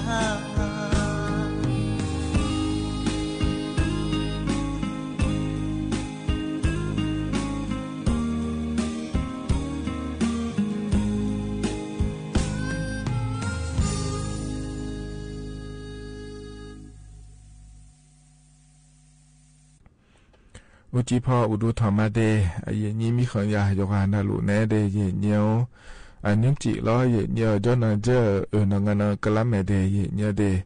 วันพฤหัสบดีและงานแหนเยนี้ที่ไม่ได้ล้อนิมจิล้องานแหนอายุเชื่อมือแหนที่ขอหลวงจรามาเยเนียวเยจอนาลุยาถอนจ่อหลวงเดเยเนียวอินุมอายามนาขอนินาลีเวลาชาลาเมเดเยเยเดที่ไม่ได้รอเยเยมีอากาศนะคนนี้นองการนิยhaเมียhaกายhaยามยาซาดาวในรอเยเยเฮกาเฮยามละคุยหน้าหนาอายามชาลาวในรอเลยเยเยคนนั้นเนี่ยเธอหน้าหายโจดูรอยชาแล้วรอเยเยเทียนาล้อยิ้มหัวเลยดังอาจีเนี่ยรอเลยเยเยเขาจะหน้าหายโจหลุดนะคนนี้ก็เจนเนี่ยยาดอขอจะคือดอคือหล่อเดเยเยเดเยเนียจอนาลุจันเทเนนะหาลาโลเอลอเยเนียวมาข้อปานเนนะหามาเอลอเฟบัวปานเนนะหามาเอจันเทเนนะหาเนี่ยไม่เดเยเนียวเดเยเนียขอเนี่ยยอมยากายอมยามีขอจนเนนะหาลัวขอจอดูลอเยเนียวมาข้อปานเนนะหาขอนี่ลอยอมยามีขอกากเกอินาแม่เยเนียล้อมีขอมามีขอระเบือมีขอไทยมีขอล้อเลยเยนี้อุตุธรรมะเดียวนาลัวล้อเยเนียวน่าจะก็มาข้อปานเนนะหาแต่มาเงอแล้วเลยเยนี้เฟซบุ๊กปานเนนะหาลัวขอจอดูเยเนี่ยเฟซบุ๊กปาแม่งาเจแล้วเยเนี่ยเยนี้มีของเขาฉีละคุยแล้วเยเนี่ยอากกาจอขอนี่แล้วเลยเยนี้นะหาเนี่ยไม่เดเธอนากาเจ้าเนี่ยอินเทอร์เน็ตแล้วคุยเธอยานะแล้วเยเนี่ยเธอก็งานเนี่ย เฟบวปาชอถาเดิมแอสถานีอปาเนอชอถาเดิมแอลอชันเทถาเดิมแอนะหันยาแม่เดยเยเดมากาปนจักอากาโดเนตตอลุยอกอนนาลุเฮนะขอในยินนะกาต้นเฉกากอแม่รัฐบาลปนยินจักอากาเกกากอแม่เดยเยเดที่มิเนลอเยเยงอุสอทิยามอุจิทิยามแล้วกาถอนจุลาอายามเมลาคุยเยเยบิชันแทนเนี่ยบินะหาหมอเมียเดยากานะขอนี้เลยเนี่ยอยู่หามาโดแต่มันเงลอก็กว่ากันช่วงเลยอยู่ยอคนนี้จักอากาเกินเนี่ยพายง่ายเลยได้นะขอเนี่ยรอเยเฟซบุ๊กไปในนะหาดูนะกดไลค์กดแชร์แล้วเถอะจะไหนนะไม่เดยเยเดนิ้วจีก็ยังมีก่อนแหลมถ่ายยามาเยเนี่ยเจริญเงี้ยอุตสาหยามละคุยขอยาถอนจวนในจักรอากาศด้านเนี่ยล้อนิ้วจีที่ก่อนนะล้อถึงก็อยู่กันแล้วรู้ว่ายากาเกิดผายล้อจักรอากาศผลเนี่ยมาเดยถึงก็บัตรสวัสดิการแห่งรัฐและขั้วเธอยุ่มรัวเดิมมาโครงการคนละครึ่ง plus และขั้วเธอมาล้ออย่าดื้อมาภาษีหลังล่างงาเยเนี่ยเยี่ยมได้โยชบาดาก็ดูเล่แล้วลอยเนี่ยบัตรสวัสดิการแห่งรัฐและขั้วเธอขอเนี่ยบาลาติชินะอันยาบัตรชบาลองเนี่ยรอหน้าโครงการคนละครึ่ง plus และขั้วเธออันเนาะอาเกินเนาะชมยอดอ่อนยาวรอเนี่ยดอกอ่อนนะชมยอดอ่อนนะขอเนี่ยอาเกินเนาะอันนั้นเป็นอะไรยุ่มยันยุ่มตายาวและอย่าเจน่ารู้อินุ่งที่ปัวเจสีลางาเนี่ยเราเทมิเนรออาคารโรงงานจะกะอากาศได้ในบิสิบิกามาเดยเนี่ยเดน่าจะก็แต่มันเงยรอเนี่ยยุ่มอยากก็จะแม้เนี่ยขั้นลงจะกะอากาศได้เนี่ยมาล้อมีอะไรที่ขอรอจะได้มาเนี่ยเหกันเนี่ยนะเนี่ยอันนั้นจะแม้จะกะได้เนี่ยมาเดยเนี่ยนิ่มเจอก็อย่างนี้นะทนจั่วเดียขาอันนั้นหลงเดยเนี่ยเดบลาสีนะขอเนี่ยรอเชสีอาขนนะแช่ที่หงเดยเนียวไทยอันนั้นอินาวันพระฤหัสบดีและงาเหียนยาอันนะอันนี่บาลาสีนะล้อเหียนเนียวตุลาคมและขั้วสีเดอาโคนะนี่พังอายาโกเชียเดยเนียวเฮนักขวตัวละโตล้อเหียนนี่นะทนจั่วเฮการยุ่มจีอาอย่ามือละคุยเดก็แหลมทำให้จักรในมินาลอยเนียวต่อชาติบิมเล่พนักหาดามาเดอายุบุตรในชาต่อช่างงานล้อที่ขอร้อยนะหาเบียดามาเ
ธนาดอชาเยเนียพอในบินาหาดาลอเยเนียอยู่บุดอนในชา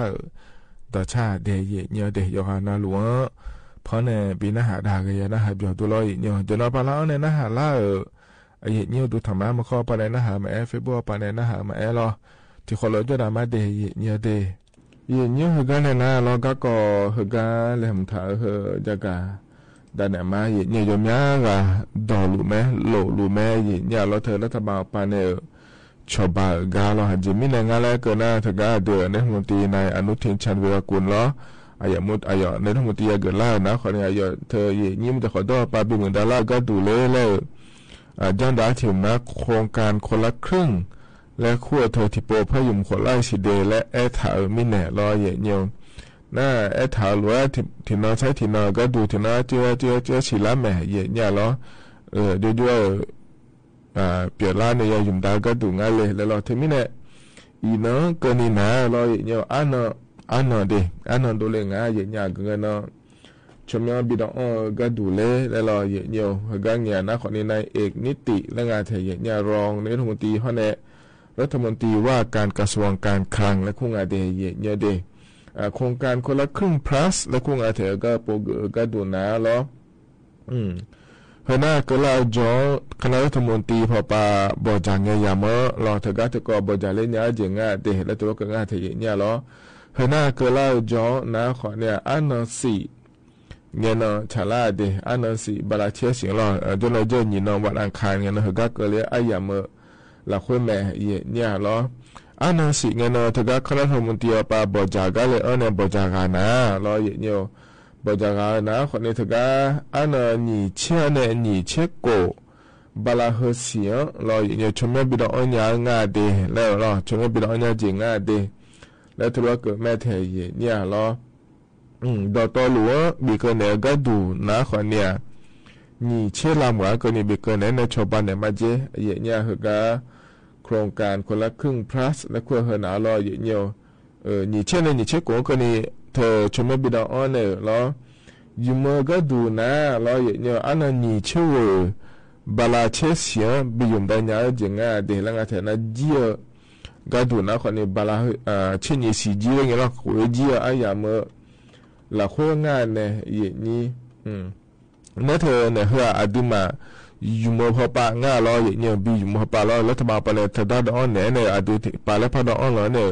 ยูเมอพอปะก็ดูอันนั้นส่วนเกิดเราอย่างนี้เช่นนี้เช่นกูอังเกิดนี่เราชมบิดาเราขวานเนี่ยถึงก็มีบีเอล่าพอป่าก็ดูเราเบลไม่เลยพอป่าก็ดูขวานนี้ชมดองอ่ะเถอะเราหายก็งานแล้วงานมีอันดูขวานนี้ยังเลี้ยงไม่ได้งั้นโครงการอันเล่ทำมาแล้วเราโครงการมาแล้วถ่ายตัวดูเยอะหมดคนมาเยอะเนี่ยเดียเนี่ยเดียถึงไม่เนี่ยที่พอป่าเราดูเยอะแล้วก็สุดท้ายรัฐบาลเป็นบิลเลียก็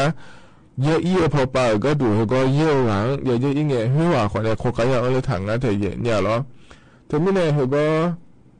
บริเวณไม่เลยโดยจะการดูเมื่อเดินนะอันนั้นเช่นไงบาลาเสียแล้วผมโดนจีนบิดอันยาเจงาเดแล้วตัวก็งาเถอะเนี่ยหรอถึงไม่เนี่ยเราเนี่ยก็ยุ่มนะหาลัวเด้อเรา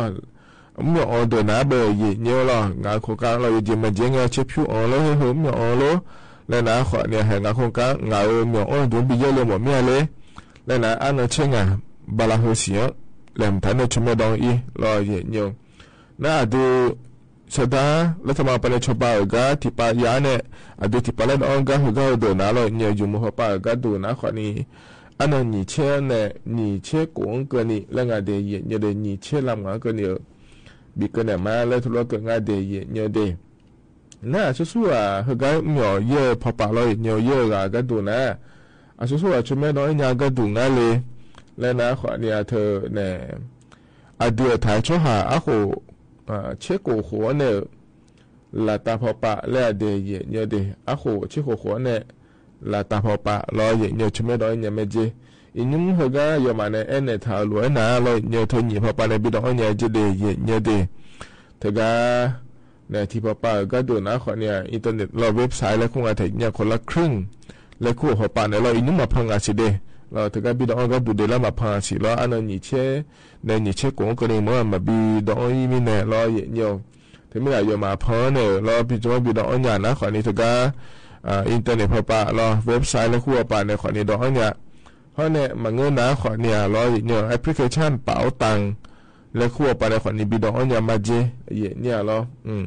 ถึงก็จะพอเนี่ยขอนี้พี่ดอกอันยามาเดแล้วถือว่าเกิดง่ายเถอะเนี่ยรอน่าอยู่เมื่อก็ดูรอเนี่ยถึงก็โครงการคนละครึ่ง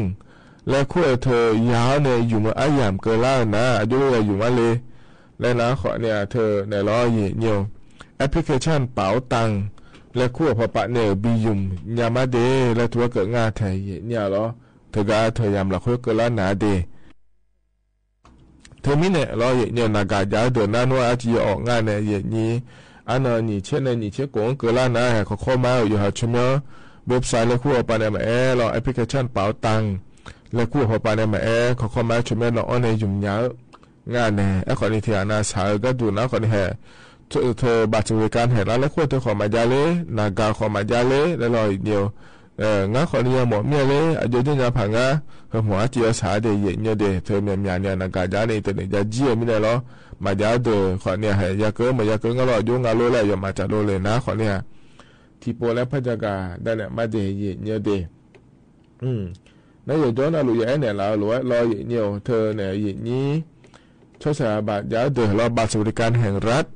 และคู่เธอยาเดินนะเดียเนี่ยเธอเนี่ยรอ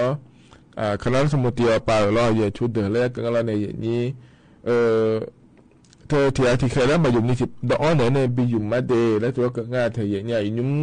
เธอก็บัตรสวัสดิการแห่งรัฐและคู่เธออะไรจ่อหลัวยาหลัวเดเชสุมลามใช้กาเจเนี่ยจงกาเจเนี่ยหรอเฮก็เฮเดนะเราเนี่ยไม่มีเจรังเงบลาทิเซียสุมยาบะบินเนี่ยเดงต่างๆมาขอจำไหมบลาชินาเราอยู่ไหมเรานั่นเธอก็บลาเชติเสียเนี่ยเชหนีเสียเฮหนีเสียเราเนี่ยพับบิลอนเนี่ยเจเนี่ยหรอบิลอนเนี่ยก็ดูนะขอนี่เราเนี่ยเธอเนี่ยบลาทิเซียเยอะยังอ่ะเชบะบินเนี่ยมาเดแล้วไงเนี่ยหรอบลาทิเซียเรา也让俺去把比呢，老了你他们那不拉你是哪话呢？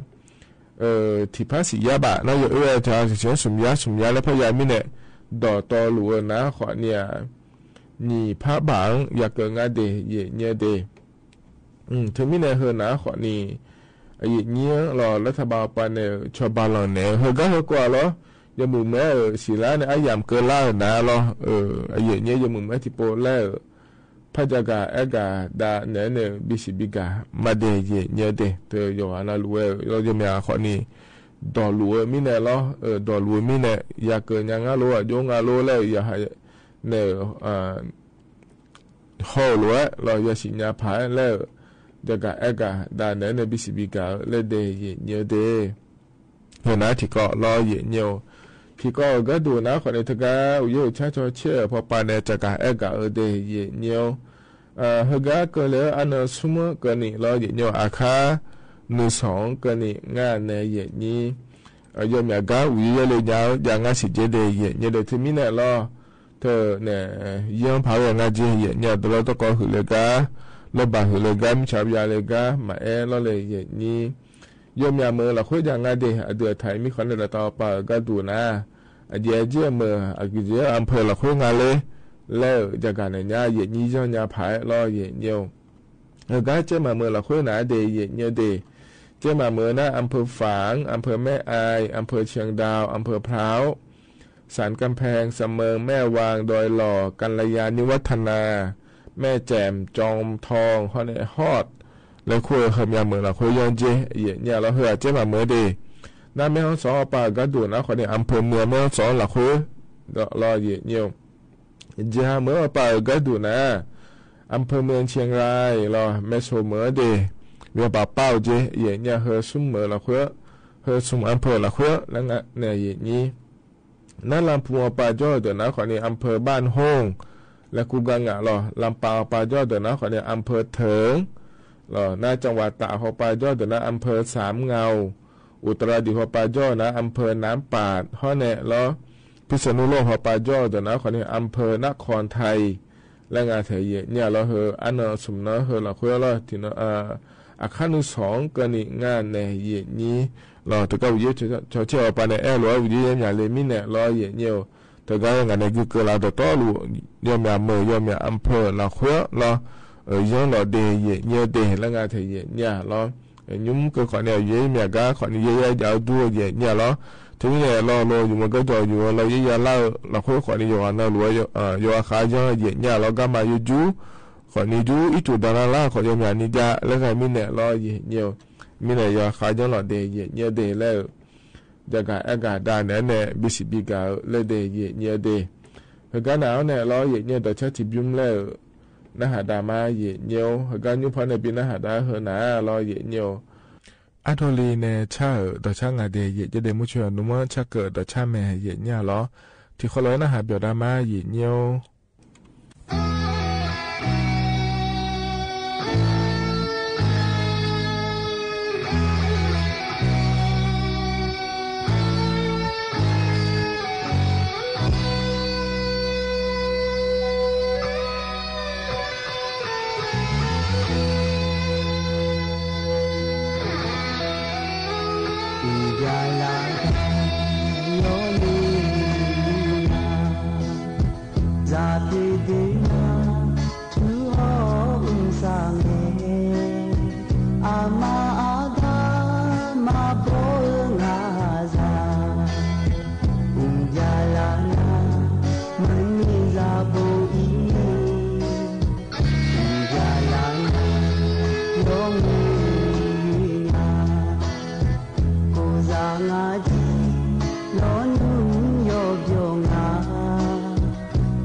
เธอน่าดอชาลออาโดลีในชาดอชาเดเพราะในบินาหาดาเกนะหาเบียวตัวเลยเนียวเธอมิชวนนุ่มชักเกิดดอชางาเดเนียวเดเยเนียวจะละเงยลอยเนียวมินาอันนันติบาลาเชสีอาโคนิพังอายาโกเชยะลอเลยเยนี้เธอรัฐบาลหวยโดนละงาเดเยเนียวเดยอมยาขอเนี่ยเฟซบุ๊กที่ย้อนเนี่ยโดนหลุงาไทยเนี่ยเยอะเนี่ยเราเดลโลมาเดลโลแล้วเราเนี่ยที่อานาขอเนี่ยมายาสิญญาเกิดเดขอนี้จ้อเราเทมินเนี่ยนิ่มสองคือกาจะการได้เนี่ยไทยเนี่ยเราวันที่หนึ่งก็จะโดนเลยก็ดูงามินานะแล้วเราเนี่ยมินาก็ดูนะขอเนี่ยเราวันที่หนึ่งนะเราถ่ายพอไปในแอคเกิดมาดิเรา876-978แล้วงาไทยเนี่ยเรา876-978เดเยเดนั่นยีมอเราหาชอเลขท้าย2ตัวแล้วคู่อาเทเนี่ยเธอนะขอนี้4ห้อแน่4แล้วงาเดเยเนียวเลขหน้า3ตัวแล้วคู่เธออย่างงาเทเยเนี่ยเราไม่เชื่อปาสมอเจ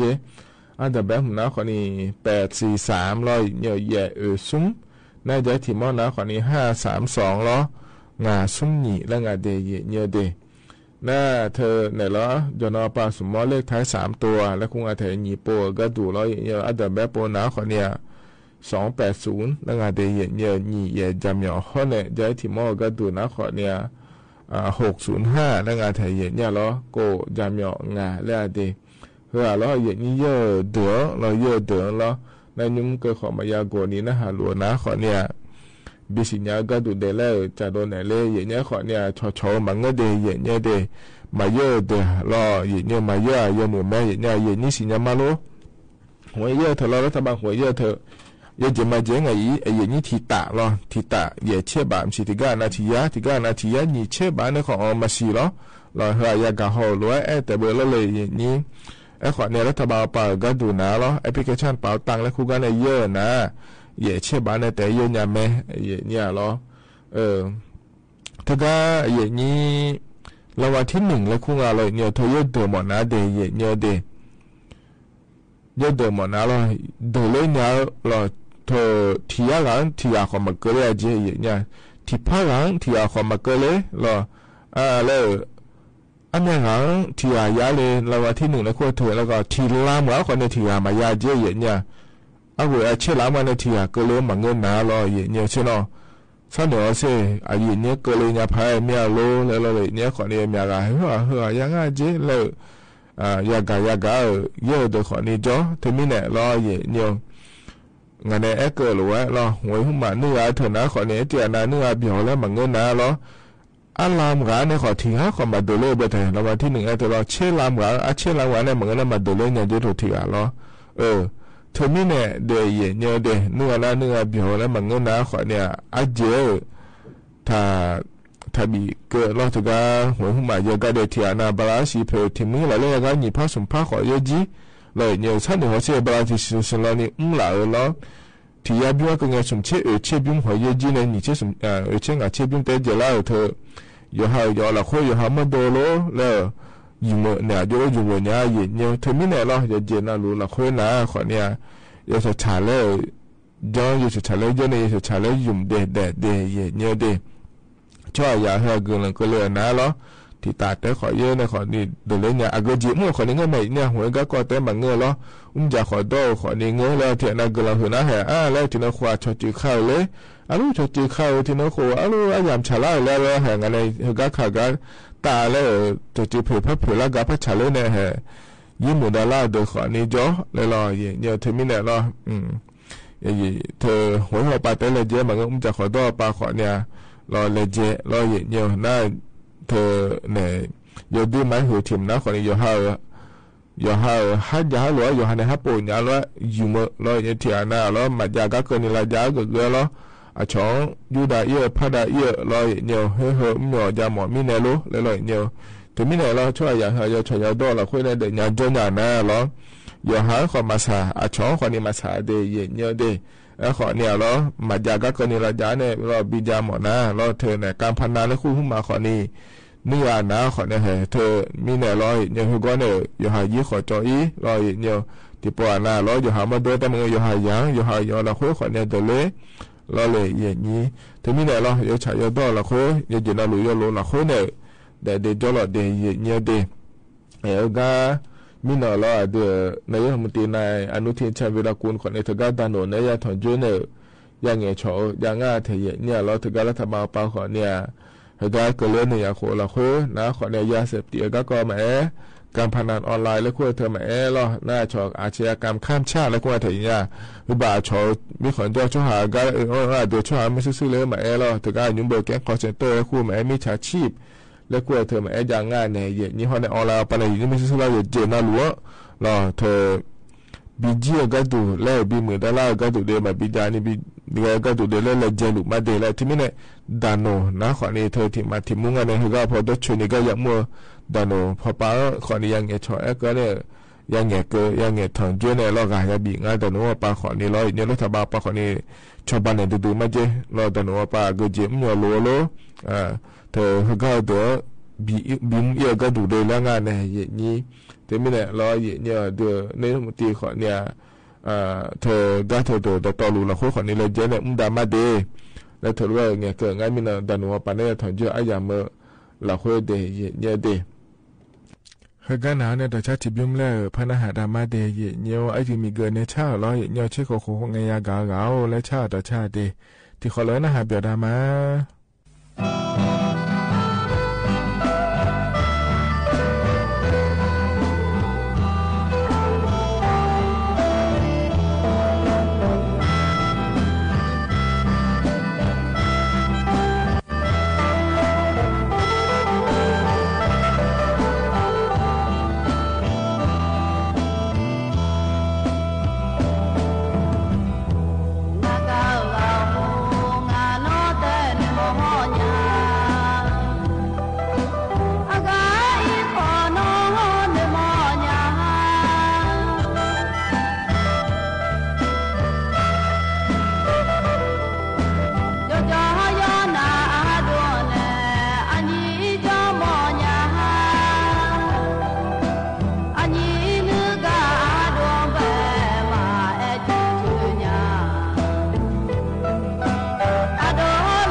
thế na ai mi gỡ này cha ta cha ngà vậy nha chứ có khô nghe ya gạo gạo lại lo na hạt giờ tôi để vậy nhiều cái này na lo vậy nhiều ai giảm khai giờ la hở lo ai cha gà lại phải bị na hạt đại mà lo nhưng chỉ gà phở này bị na hạt đại hở nó khỏi này ở độ aoมือปกูในช่างเดอายามข้าจะล่าหลวพอบินหาดาในอายามเจียนะก็อีมาเดอุจิมือลอยเนาะข้านึกสอนละค่ะแจ้ตานิทุลาเนี่ยที่ขอหลวรอพัฒนจุลมาเดก็อีมาเดอุดูธรรมะ那都要真啊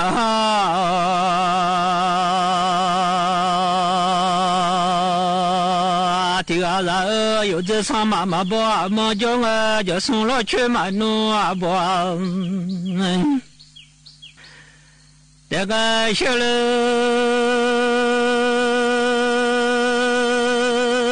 ยบุตรสัจญ์ที่น่าละกาชมุญสัติจีสมมาโลสัจชาวมากงา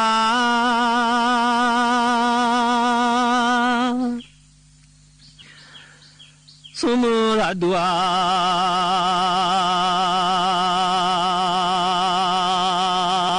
马路撒娇小马我回去马路撒娇小拉娘，我去那堵马路撒娇。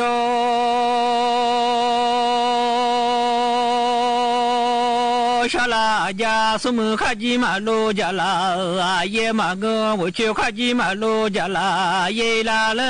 沙拉娘，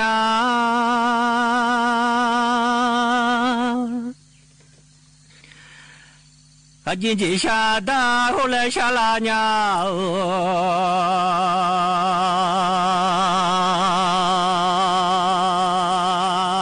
吉达罗吉沙达香啊，达罗马苏吉沙沙马嘎姆，达罗努马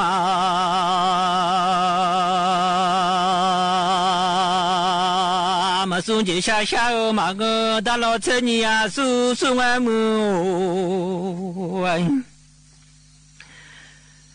达罗努马车尼亚苏苏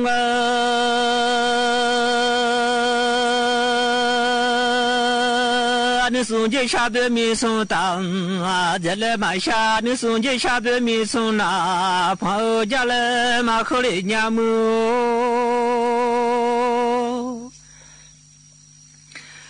啊金大喽，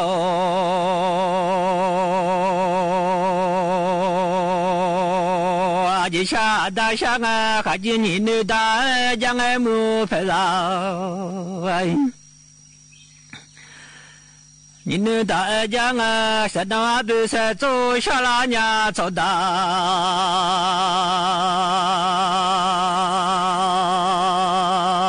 山东走大不是走那大你啊啦，天都下拉苗。都要真啊听啊，有哈吉那帮呀木子那大你啊拉提都，下个去到咱小包都下拉娘，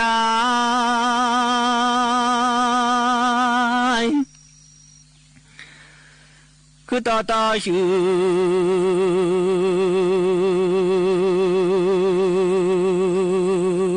那小包都上啊，什么啦都马路撒娇，下马我我去马路撒娇上啊，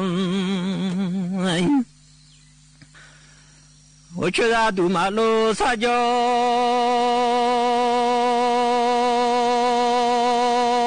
上啊，我找哪怕在家的，我找靠家的才吃啊，下娘给把我怎么靠下拉娘。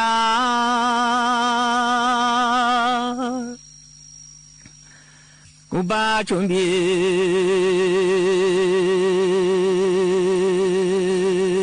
啊，我怎么靠下家？什么啦都马路撒娇，下马我去马路撒娇，上啊有个靠浪浪当，我家下拉表。不多少家牛少天呐，可大嘛你鸟康，咱老婆马子下拉娘，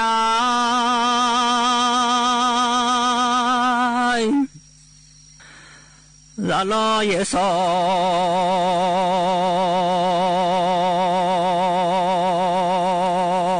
不嘛，张下个有个老老三好，那都下了苗，那天天走了呗，下个我去了都马路上就下个不啊。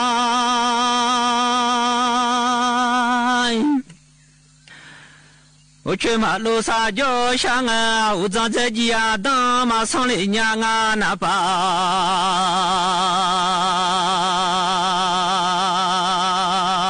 自己啊当马上我长康家的，这起码上面。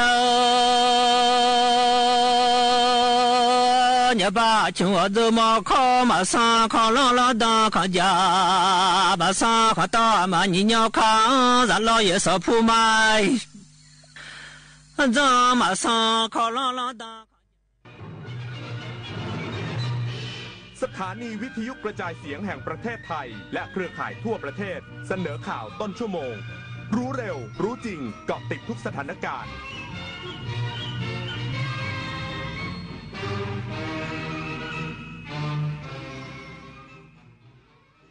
รับฟังข่าวต้นชั่วโมง 23 นาฬิกากับชลธรจันยาครับ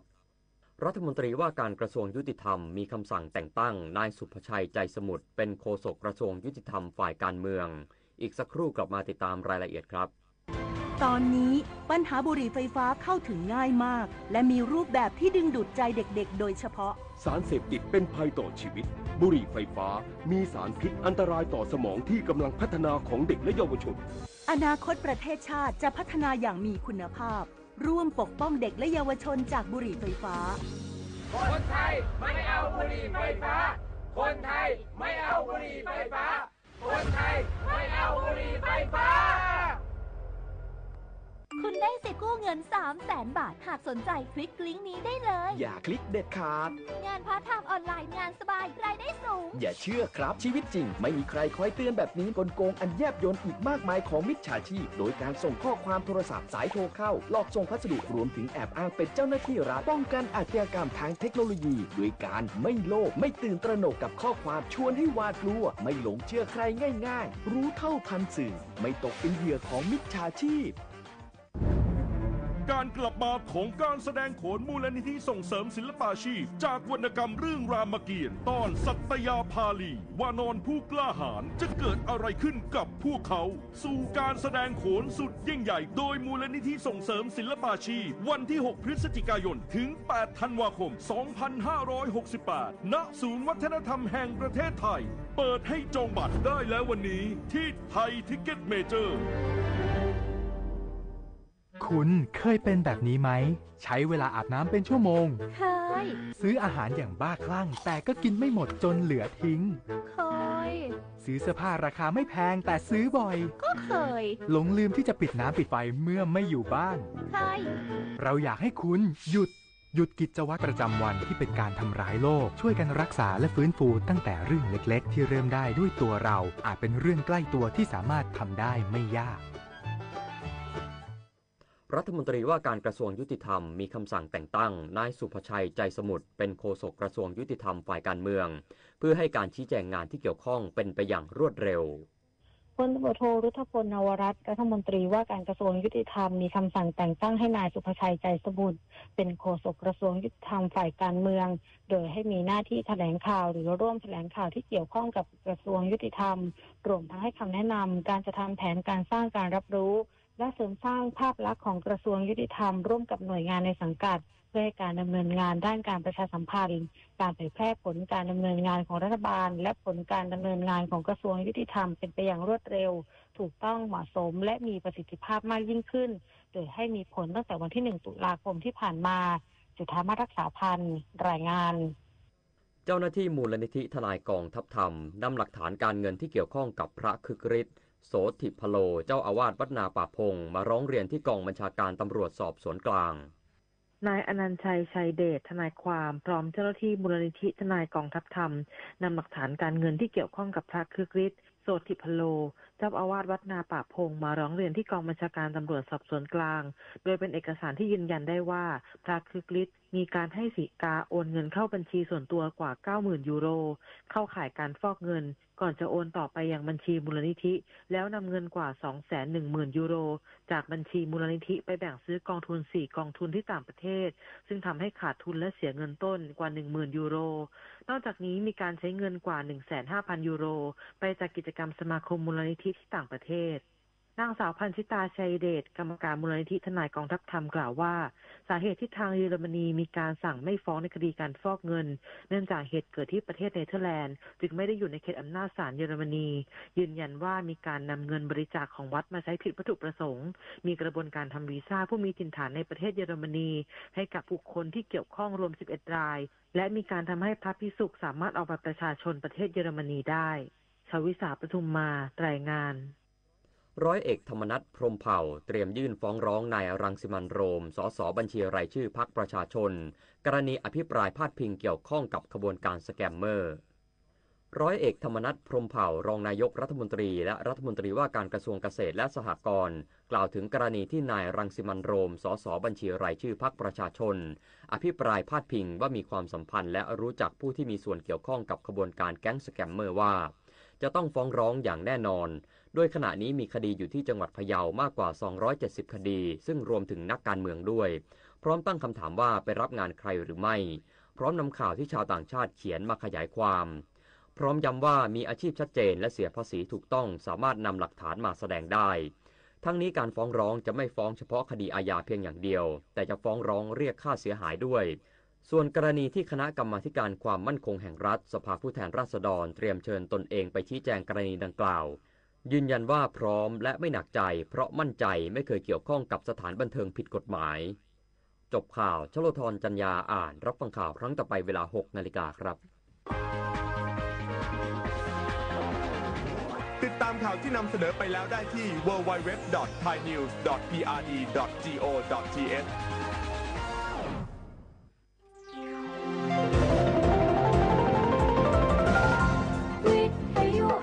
ประเทศไทยให้ความรู้คู่ความสุขธรรมชาติเนี่ยสร้างเราขึ้นมาธรรมชาติก็สร้างสิ่งที่ดูแลเราสิ่งที่ดูแลเราตอนที่เราเจ็บป่วยเนี่ยเราจะเรียกว่าสมุนไพรจากยาสมุนไพรตัวแรกนำมาซึ่งการพัฒนายาสมุนไพรตัวอื่นๆอย่างต่อเนื่องจากตำนานภูมิปัญญาสู่นวัตกรรมแปรรูปเป็นผลิตภัณฑ์ที่มีคุณค่าต่อผู้บริโภคผลิตภัณฑ์ของอภัยภูเบศรต้องไว้ใจได้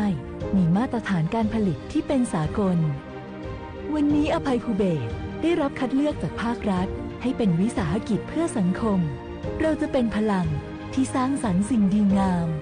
เราจะดูแลเพื่อนมนุษย์และธรรมชาติเราจะเป็นพลังแห่งตำนานสมุนไพรไทย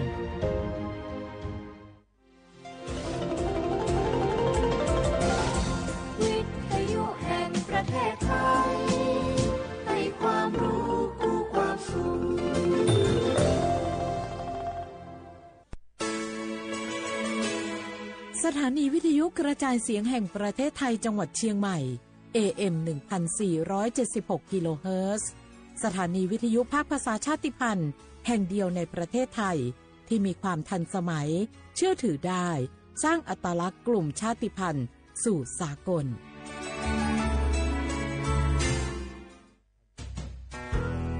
แม่คะทำไมเราต้องเคารพธงชาติและเปิดเพลงชาติไทยในเวลา 8 โมงเช้าและ 6 โมงเย็นล่ะคะก็เพราะว่าธงชาติและเพลงชาติไทยเป็นสัญลักษณ์ของความเป็นไทยให้เราภาคภูมิใจในความเป็นชาติและความเสียสละของบรรพบุรุษไทยไงล่ะค่ะฟังนะลูกชาติไทยเรามีการปกครองในระบอบประชาธิปไตยอันมีพระมหากษัตริย์ทรงเป็นประมุขมีศาสนาพุทธเป็นศาสนาประจำชาติเรามีวัฒนธรรม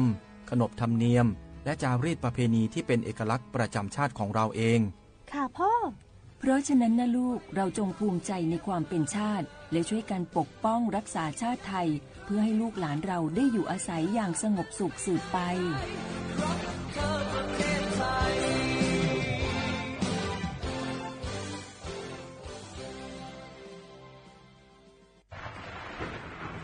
ฝนตกหนักน้ำท่วมภัยธรรมชาติที่เราหลีกเลี่ยงไม่ได้แต่เราสามารถเตรียมตัวให้พร้อมเพื่อความปลอดภัยของทุกคนในครอบครัวได้ก่อนน้ำมาเตรียมตัวให้พร้อมเก็บของสำคัญขึ้นที่สูงเช่นเอกสารสำคัญเงินสดและสิ่งของจำเป็นอื่นๆและถ้าหากบ้านอยู่ในพื้นที่เสี่ยงให้ติดตามข่าวสารจากทางราชการอย่างใกล้ชิดเตรียมไฟฉายแบตเตอรี่สำรองวิทยุสื่อสารและยาสามัญประจำบ้านไว้ให้พร้อมและอย่าลืมตรวจสอบเส้นทางอพยพที่ใกล้ที่สุดด้วยขณะเกิดน้ำท่วมอย่าเดินฝ่าน้ำที่ไหลแรงหลีกเลี่ยงการสัมผัสกระแสไฟฟ้า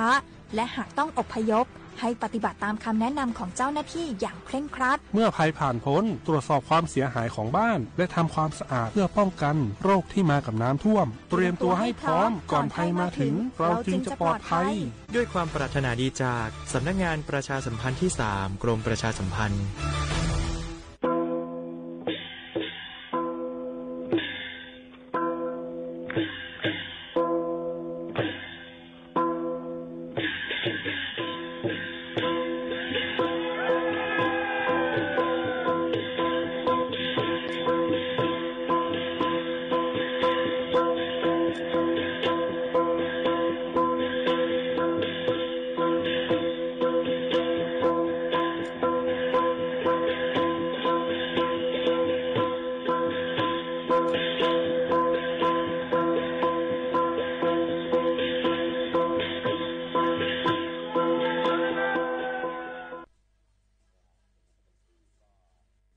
พี่น้องเขาสนใจใครปืนเผาผ่านตั้งหุ้งเป่ยเซ็งสวทเก้งใหม่ปั่นตั้งหู้ห่มปาดังมีดังซื้อถ่อมแจ้งแล้งหลีกว่าไก่ในปื้นตีเจดอนเก้งใหม่กับสืบมาเลยดีสวทเก้งใหม่หมายฟ้น053-276-068และ0922468579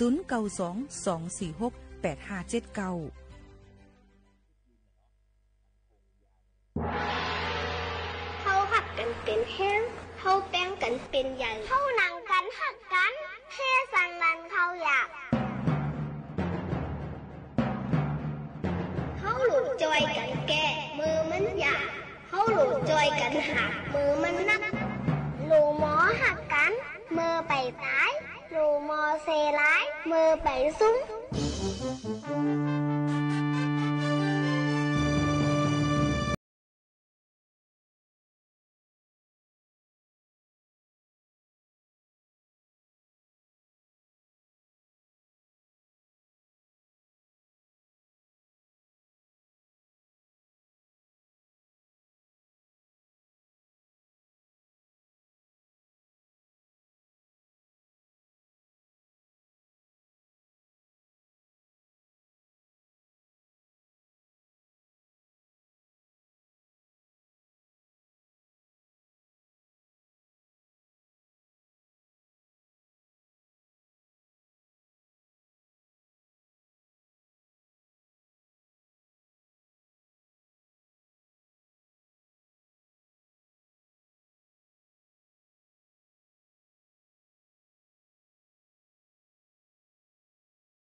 มาซุงข้ามาซุงพี่น้องผู้ยินถ่อมเฮาค่ะตั้งเซ็งกูก็กูก้นค่ะทบกันตีในตอนการห้องปล่อยเสียงสวทเก้งใหม่ AM 147 กิโลเฮิรตซ์ค่ะปืนปล่อยเสียงกูวันๆพอถึงว่าข้าวยาม 10 โมงถึง 11 โมงกลางเนื้อกลางค่ำอยู่จอมขาวโมขาวนนสุภาวันเชื้อสารวินเป็นอุ้ยก็อุ้ยแซ่พ่อแม่ปีน้องๆเขาในตอนการเฮาค่ะตีในจอมกันจึงหนังไหนค่ะพ่อแม่พี่น้องเขาค่ะทอมอยู่ที่แล้วตั้งไหลอุโบตรงตักจอมกันไหลในค่ะตอนตาในวันเมื่อในก็ได้เป็นวันพัดในค่ะวันพัดที่2เดือนธันวาคม12 ปลาย25ปีใต้2 ปากปลาย19ปีก็จ่า1 3ปากปลาย87คู่ในค่ะถึงเดือน11เมื่อ10ค่ำในวันเมื่อไหนในค่ะเนาะอยู่จำกันที่ไหนข้าวยาม 10 โมงถึง 11 โมงกลางเนื้อกลางค่ำจึงหนังไหนในนั่นค่ะครบทุกจอมกันเสในนั่นค่ะพี่น้องเขาค่ะอ่อนตั้งในเตอ่อนเอาข่าวเงาฟิงฟ้าราศีฝากเตือนถึงพี่น้องเขาตั้งปัดห่องจึงไทยยังเตมีฝนตกลงมาโหปักมัน60เนื้อปืนตีเตตกนำมังปืนตีเยือนปืนนั่นแหละเตจังเฮ็ดให้น้ำน้ำทมน้ำน้องน้ำล้นพายจำเจอในค่ะเนาะเฮ็ดให้เส้นตาสายตั้งเจอในก็จางมืนในนั่นค่ะบางทีเดี๋ยวจางมีลินหยุดดินกวนดินปังก็จางเป็นไรใครย้อนฝากให้พ่อแม่พี่น้องเขานั่นฟังกันไว้จ้อมในนั่นค่ะพี่น้องเขาก็เปิ้นอะไรเตตกนำตั้งใจตอนแม่ฮ่องสอนเกียงใหม่เกียงไฮ้ลำปูนลำปางสุโขทัยและเมืองตากในค่ะลมกัดลมเย็นเตมีอยู่ที่22ถึง25องศาดีกรีไว้วันเตมี30ถึง5 องศาดีกรีในนั่นค่ะก็เอามาฝากตวนจู้ถึงพ่อแม่ปีน้องๆเขาให้เลยยินถ่อมจำกันเจ้าหนังไหนค่ะพอเตมาด้วยเงาง่ายฟิงฟ้าราศีตั้งเมืองไต้เฮาค่ะนั่นในจึงเตเลยว่าต้นตีเก้งตุงในนั่นค่ะเตมีฝนตกลงมาห้าวเฮียงในค่ะผ่าหลังในค่ะน้ำพลเดจังตกห้าวเฮียงในค่ะลาเซียวลังเคอน้ำจางหมู่เจตะคิเลก็เตมีฝนตกเหมือนกันก็เปิ้นนั่นแหละลงตั้งเสื้อในพี่น้องเขาอยู่จ้อมตีเหลอในก็รู้เลยฟังกันไว้เต้ๆว่าหนังหือป้อเตมีลองลู่ซุ้มหนังหือป้อเตอยู่ดีกินหวานมีตั้งเป็นโรคกะอีสังนั่นแหละอันนี้ก็คัดเจอเอามาฝากปันพ่อแม่พี่น้องเขาให้เลยยินถ่อมซ้ำกันในรูล้อมเต้ถึงลองป้ายอยู่ลีลองกว่ามาไปกันจำเจได้มันก็เตเตอร์แคมลีในนั่นค่ะหนังหือป้อเตคึกต้อนขึ้นใหญ่มานำเซเก่านั่นในนั่นค่ะพี่น้องเขาก็เปิ้นนั้นในเฮาขาดถูกได้ถ่อมได้ข่าวเงาอันถูกแม่นมันนั่นในนั่นค่ะเนาะกูลองกูอันก็ย้อนฝากไว้ปันพ่อแม่ปีน้องๆเขาเจิงหนังไหนค่ะพอเดี๋ยวมาโดยดังเมืองใต้แทงไหนค่ะเมื่อวันที่30เดือนธันวาคม25ปลาย25ป่นมานั่นในจึงแต่เอาย้ำไว้วันลุ่มป๋องจึงอันมีไว้ในใจเวงจอกแม่เมืองไต้ปอดห้องนั่นค่ะเมื่อหนังลุ่มตับแขหมอดไฟลุ่มป่าไม้ห้องปริหารลุ่มตาราอีกปลาดังลุ่มป่าตีสั่งซีเจ้านั่นย่าเอาไผ่เผายาแปดในค่ะอ๋อคนในพื้นที่ก็ลาเนื้อปังตึกแต่เป็นนอกเว้งก็กะเตไก่ยานหมอก2ลักในไผ่ซึ่งมันก็เอาเครื่องร้นปล่อยหมากอยู่นะคะอันไฟไม่ได้เว้งแต่ก็คาดล่ามว่าอาจจะเป็นไฟอันตั้งเจอจุดก้วยลูกตั้งในเสไม่มาตั้งนอกเนี่ยค่ะเงาลายห่ำแค่สุกซักไว้ในนั่นค่ะเนาะก็เปิ้นนั่นแหละวันเมืองแต่เหลียวก็อำไปนิ่มเศร้าไล่นะคะยก็ยังมีแทงก้นเมืองจอกแม่แทง2ก็เหย็บย่าหมากค่ะลูดตายทางตีในนั่นค่ะพี่น้องเขาน้องตังเจอในก็ย้อนเพราะว่ามันเป็นลองปังตึกซึกซือกันมาสิเนี่ยค่ะผายจุ่มปราหิตะนำโคงแขกลีปังจากจอกแม่เขาก็เตรียมต่างไว้ว่าอันเหย็บย่าหมากนั่นก็นึงชื่อห้องลุงปะลองห้องกูอู้เฮ็ดกันสับปะเหลือนั่นค่ะอันเป็นปอมจันตานั่นค่ะเนาะพี่น้องเขาค่ะแล้วก็อะไรก็เหยียบย่าในนั่นค่ะพี่น้องเขาค่ะลู่เซ็งกว่าทางตีในนั่นค่ะแล้วก็ในวันที่29วันเดียวกันนั้นย่ำ6 ค่ำออก4 โมงครึ่งลูกอ่อนเลี้ยงโวจื้อห้องว่าไอ้หล่ออายุ14 ปีค่ะก็เลยผายย่าหมักในกลางปังป่าเหี่ยวพองมันใจตึกเลี้ยงโวอยู่นั่นสิเลยลู่ตายกว่าทางตีเหมือนกันเนี่ยค่ะก็เปิ้นในลองตั้งเจ้าไหนก็ยินเสลายมองเจอจ้อมเสอำกาลองรถเพก็ดีมีนั่นค่ะเนาะก็ขย้อนฝากฟังไว้ปั่นกูก็กว่าไรไปไรให้ฟังกันไว้วันมึงก็นิ่มเศร้าไหลในนั่นค่ะพอเดี๋ยวมาด้วยข่าวเงาเกี่ยวกับเลยลองตั้งวัดไว้พี่น้องแห่งการยันเมืองเขาตั้งเมืองจึงไทยนั่นในจึงแต่เหลียวก็ตึกอยู่ในคักตวนตีเปิ้นต่อวัดต่อไว้กันจะเจออันเป็นวัดไว้ CIC เขียวนั่นในค่ะพี่น้องเขาก็ให้พี่น้องเขาอันกันเฮ็ดจำหนังคักตวนตีเปิ้นห้องพี่น้องเขานั่นก็เฮ็ดให้มันเยาวตัวหลีงามตอนตาดีอยู่เศร้าถังตั้งเมืองจึงไทยไหลง่ายลมเจอจังหนังไหนค่ะเนาะพี่น้องเขาค่ะแล้วก็กลับมาเกี่ยวกับเลยลองเจ้าได้สิเจ้าหน้าที่หลายๆฝ่ายเปิ้นก็ยังออกกฎจัดกฎทัดด้วยลอง แก้ลิดปัญหาเกี่ยวกับไปลองก้นแห่งการอันเฮ็ดหิมการก้นไทยนะคะแล้วก็อันเฮ็ดไทยจ้าเฮ็ดลองการหมึกในเรื่องการหมึกเรื่องในวันเปิงเมืองเปิ้นจังหนังไหนแล้วก็เฮ็ดการแมนตีแมนตั้งจึมจังไหนค่ะเนาะก็เปิ้นนั่นแหละเฮาฟังอยู่ฟังกินกันจ้อมในนั้นค่ะนี่ก็คัดเจอเอามาฝากถึงพ่อแม่พี่น้องเฮาเขาให้เลยยินถ่อมจ้องกันเที่ยงกำนึงจังหนังไหนค่ะเนาะกำมาคำมาถ่อมได้หลายล็อกลายหูย่อยมันเที่ยงกำนึงในนั้นค่ะตะเร็วอ่อนกันหรือเฮอหรือเจอถ่อมด้วยแทงเพียงความหวานหูถูกเจอกันกวนค่ะพ่อแม่พี่น้องเฮาเขาค่ะ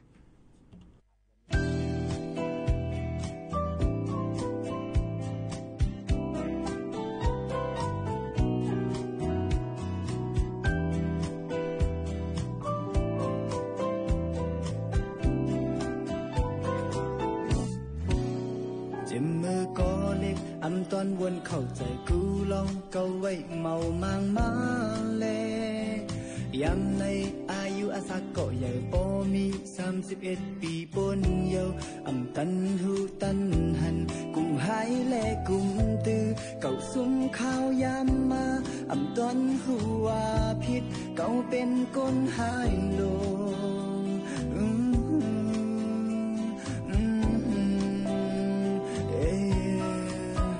ลองว่าเมืองกนอำกึมมันลองสั่งข้าวยำอำเปิดเผยในอำวนแมนทำตราอำตอนวนเข้าใจเมืองกนทางเกือว่าเก่าในกะอยู่ลืมห่างลืมโตอำยุ่มยำพลาดลาเพื่อทบตั้งกินมาจังคืนหัวผิดเก่าเป็นก้นหายโลยังในมาเพื่อคืนหูโตมาเสียลายก็เอาขึ้นเลยย้ำในเก่าเป็นคนลือเผยก็เข้าเจอเผยก็ตัวหันนอนมกอยู่ตีเนื้อผ้าจ้างกว่าตั้งเลยเผยก็ห้องหาเป็นคนตุกคิดตาไปตั้งหันกุยก็เก่าจาคนนักลินเมืองตายก็มีคนก็เสียลาย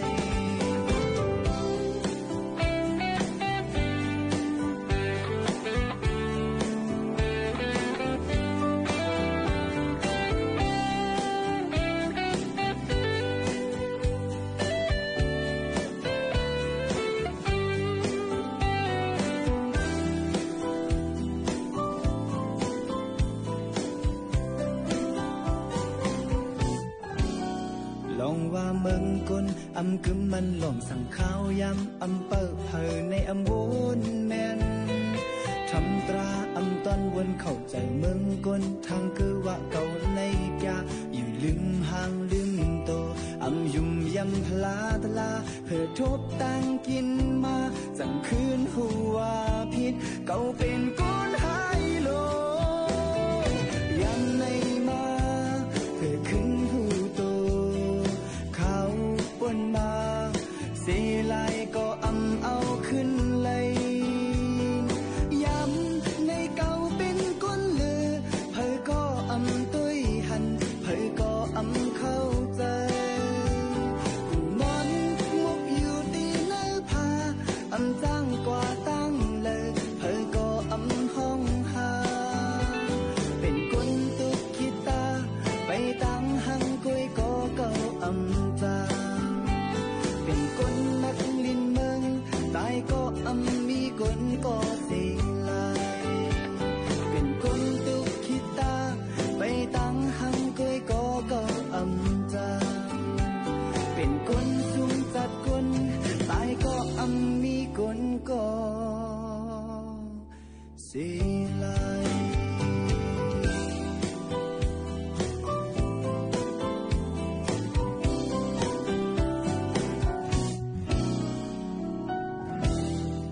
ก้นหรือนะคะ1เพลงความค่ะตายกว่าก็มีเผยเซลายค่ะเกี่ยวกับไปลองก้นอันเฮ็ดให้เฮ็ดมึกจิมเจอในนี่ค่ะเนาะพี่น้องเขาค่ะยันเปิ้นอันแลที่ให้เป็นปืนตู่เจ้าเก่านั่นที่เป็นเผยเตรียมอำได้หรือสิตู่เจ้าเก่าเตรียมปืนหลีก็เปิ้นก็ติดคุกจะไล่ลองหลีปืนอันขี้อำหลีเนี่ยก็เปิ้นก็ติดต้องเลยอันนั้นจังหนังไหนค่ะพี่น้องเขาก็เปิ้นนั่นแหละกูลองกูอันนั้นมันอำเลยอยู่ที่เปิ้นนะคะอยู่ที่ตัวเฮาค่ะทั้งหมดทั้งเสียงนั่นยาวนี่นั่นค่ะนี่ก็เอาเพียงความ1หูเอามาฝากไว้ปันพ่อแม่ปีๆน้องๆเฮาเขาค่ะกำเนิดเขาเข้ามาตัวแทงในค่ะพ่อแม่พี่น้องเขาเกี่ยวกับเลยลองนาตีการงานสีในนั่นค่ะโกดังเมืองจึงไทยในค่ะภายดังกรมการจัดหาการงานปืนก็ลงปืนตีกดจัดเฮียงการยันมึงอันหิมนาตีการงานกลไทยเขานั่นในค่ะภายดังเส้นดังรามคำแหงในค่ะนายพิเชษทองพันธ์ค่ะอธิบดีภายการจัดหาการงานหมอกลัดถึงว่าย่ำพ้องแต่เหลียวมีข่าววันก้นมึงไทยเขาเนี่ยค่ะกว่าตึงลาดว่าฮบทบเนี้ยก้นต่างจึงเมืองเปิดขายเสียงตั้งขายล้านเมห่างหลายๆตีจอมซอยรามคำแหง50ตั้งแขวงโฮมักเขตบางกะปิกรุงเทพมหานครในนั่นค่ะภายเจ้านั้นก็เจ้าหน้าที่เขาก็สั่งการให้เจ้าหน้าที่ภายจัดหาการงานนั่นก็ลงปืนตีและลองตั้งหลู่หลอมด้วยถึงแห่งการลงปืนตีกดจัดกดทัดด้วยหนังหือปอติอำปันแห่งการยันมึงอันเข้ามาเหตุการณ์หิมนาดีการงานคนไทยเขาเรียกก็หนังหือตอนแต่ลองนาตีการงานนั่นนะคะตั้งแต่แห่งการคำเมืองนั่นเป็นกว่าเจ้าหนังปักเปิงใหม่มีให้มันเต็มทนและให้มันถูกแม่นในนั่นค่ะย้อนเปิ้นนั่นแลนะคะเนอะเมื่อวันที่29เดือนธันวาคม2 ปลาย28ป่นมาเจ้าหน้าที่เขาได้กะกด7กดทัดเสียงตั้งขายและเสียงเมห่างตั้งรามคำแหง50มีอยู่5ตีพบทั่วว่าเป็นก้นต่างจึงเมืองในนั่นค่ะยก็ตึกหาเตะขายตั้งกินตั้งย่ำยก็ตึกสายโหเป่าคนโหปานนั่นเนี่ยค่ะในปันวัดไว้เจ้านาตีค่ะพบทั่วว่าเฮ็ดพิษปักเปิงใหม่มีอยู่7ก้อนะคะก็จะเป็นก้นอันเหตุการณ์เลยมีไว้ขวางเหตุการณ์2ก้อก้นอันเหตุการณ์อยู่ก้อยกาอำไลไว้ขว้างแทง2ก้อก้นอันเฮ็ดมีไว้เหตุการณ์เข้ามาอยู่ตั้งเมืองจึงไทยและอำไลไว้ขว้างแทง1ก้อนะคะเหตุการณ์นอกเหนือเสตี0.0เป็นแห่งการมีไว้นั่นและก็เฮ็ดหิมนาการเปื้อนแทง2ก้อเจ้าหนังนะคะก็เปิ้นนั่นแหละนายจ้างนั่นก็เฮ็ดผิดปักเปิงอยู่5ก้อเจ้าหน้าที่เขาก็ไล่แจ้งปันคอหาว่านะคะหรือเลยกุ้มทิ้งเหกว่าอุบกุมกันที่ภายห้องปลิกนครบ้านหัวหมากตอนแต่ที่เฮ็ดจอมหนังปักเปิงใหม่มีกว่าในนั่นค่ะก็เปิ้นนั่นแหละจอมหนังปักเปิงใหม่มีแห่งการยันเมืองนั่นนะคะเมื่อปี25ปากไป60นั่นเนี่ยนั่นค่ะคนแห่งการยันเมืองนั่นนะคะมีไว้ขวางเหตุการณ์นั้นก็เหตุการณ์เนเสหน้าที่การงานอันสุนตัวเจ้าเก่ามีไว้นั่นเตมือตามเงิน5 เฮงต่อถึง 50,000 วัตต์ย่อก็ติส่งปอกมือขึ้นอองตีเตะเข้ามาขึ้นนั่นนะคะอีกป้าปันไว้ขวางเหตุการณ์แทงเป็นข้าวย่ำ2 ปีเตะเอาวันอันที่เลยฮับตดตามนั่นนายจางและอองตีเหตุการณ์อันที่ฮับแห่งการยันมึงเอามาเหตุการณ์โดยมีวัดไว้แห่งการนั้นก็เหตุการณ์นอกเหนือเสสุนและสุนเป็นอันมีไว้นั่นเตมีตัวตามไม่ตามเงิน 10,000 ถึง 100,000 วัตต์ค่ะต่อแห่งการยันเมืองตีจาง1ก็สังว่าเฮ็ดผิดแทงปอกกำ2ในจึงเตตกคอกอำป่น1 ปีไม่ตามเงิน 50,000 ถึง 200,000 วัตต์ต่อก้นจ้างแห่งการยันเมือง1ก็เยอะก็ปันจ้างก้นแห่งการยันเมืองเป็นข้าวตั้งตา3 ปีในนั่นค่ะก็เปิ้นนั่นแหละภายจัดหาการงานเปิ้นก็ปันลองลำลองนะคะกูลองกูอันตอนตาพ่อแม่พี่น้องเขาอันเปิ้นตึงลาดกว่านั้นเยาก็ให้เจอจำหนังปักเปิงใหม่มีแห่งการยันมึงหนังคือปอติเฮ็ดถูกแม่นจำหนังปักเปิงใหม่มีเปิ้นก็กด7กดทัดตั้งนำตั้งหลายก็เปิ้นนั่นแหละย้อนฝากไว้ปันพ่อแม่พี่น้องเขากูก้นว่า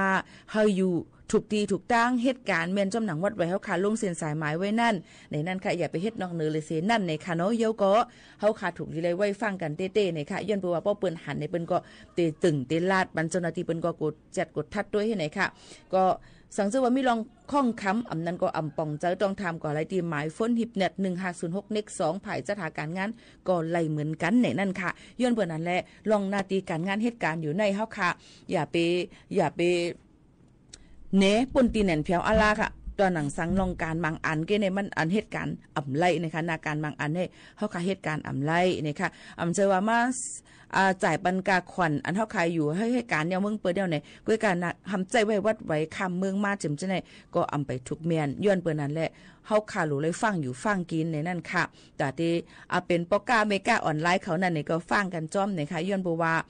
ป้อเปิ้นที่เอาจำหนังปักเปิงใหม่มีเต้ๆนั่นในอันนึงก็อันนึงมันตื่นเตะพิษย้อนเปิดสั่งละมันเตมีหลายรองหลายอันจำหนังปักเปิงใหม่มีปับปึงเมืองปืนนั่นค่ะนะเนาะก็เปิ้นนั้นเฮาขาหลูเลยฟังอยู่ฟังกินบ่อยู่บ่กินกันในนั่นค่ะพี่น้องเขาค่ะ กูก็กูก้นค่ะเนาะอันปีหมูขาวนุ่นมาหมอกลาดอันปลาหมูขาวนุ่นมาหมอกลาดนั่นในไม่ใจกูก็ในนั่นค่ะเฮาขาดหนังคือบ่ได้อยู่ไงลมใจกว่านั่นในฟังอยู่ฟังกินกันจ้อมในนั่นค่ะเยอะก็ลองทั้งแทงอันนึงอันที่พี่น้องเขาต่างคล้ายลองเงินอันปอมาเจ้านั้นเจ้าไหนวะเนี่ยมันผิดค่ะเนาะย้อนให้พี่น้องเขากึดลือกึดยั่งค่ะเนาะมันก็ว่าเฮาจังหยิมเมืองไทยฮีก็เลยก้อยกะ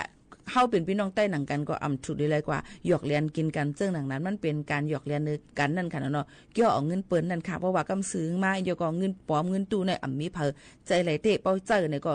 กนเฮ็ดกนเจอมันก็ตื่นพิษตกขอกเหมือนกันในนั่นค่ะอันนี้ย้อนฝากไว้ปั่นฟังไว้ปั่นกูก็อย่าไปมีเจอละมากโลภะเลยลองตั้งอันอำถูกแม่นมันในค่ะย้อนฝากไว้ปั่นพี่น้องเขาซึ่งหนังไหนค่ะเดี๋ยวก็เทียงลองนึงนั่นเอาแค่พางเปิ้นกว่าล่วงกว่าต่างเลยอำได้ย้อนเจ้าของมันนั่นในจึงพิษปักเปิงหมายมีจำหนังปักเปิงหมายมีคอมพิวเตอร์2-5ปากปลาย60และหลายๆข้ออันค่ะเนาะก็เปิ้นนั้นในพี่น้องเขาจะซื้ออันเอาแค่พางเปิ้นให้กว่าตามก็ว่าหังเปิ้นลองลู่ซุ่มลองเสียหายซุ่มจื้อเสียงเป็นลูกก่อยกันนั่นในพิษปักเปิงหมายมีเนี่ยตามตกขอกอะไรไม่ตามเงินในค่ะ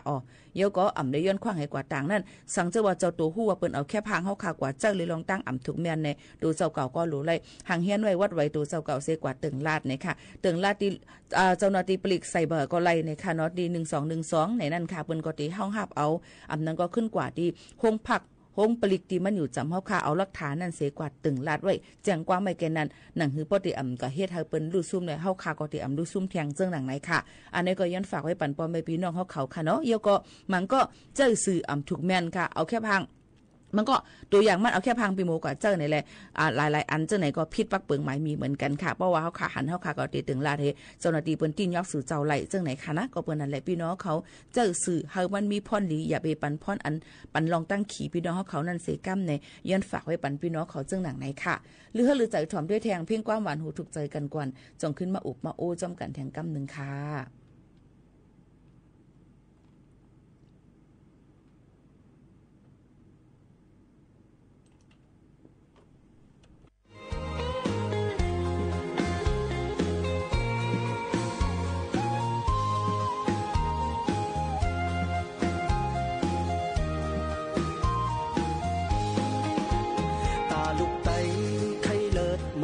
กัน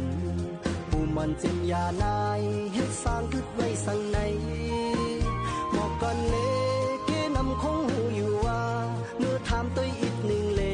เดลาดหมอกใจยิ่งเขา10เลยมาข้าวหอดต่อลาน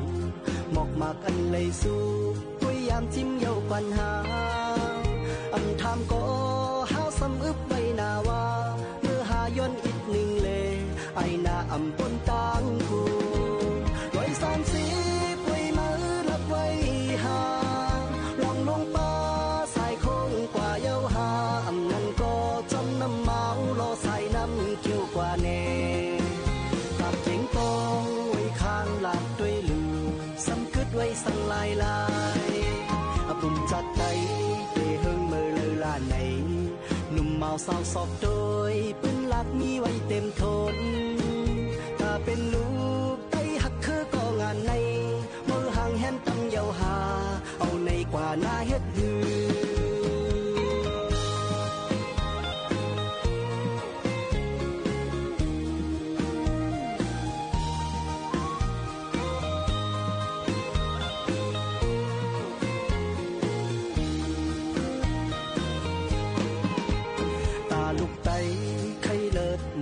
กันผู้มันเจ็มยานายเฮ็ดสร้างกึดไว้สังในหมอกก่อนเลเกนำคงหูอยู่ว่าเมื่อถามตัวอีกหนึ่งเลเดลาดหมอกใจยิ่งเขา10เลยมาข้าวหอดลูกต่อลานหมอกมากอันเลยสู้พยายามจิ้มเย้าปัญหาอันถามก็หาสำอึบไว้นาว่าเมื่อหาย้อนอีกหนึ่งเลไอนาอำปนตางกู130ไว้มือลับไว้หาลองลงป่า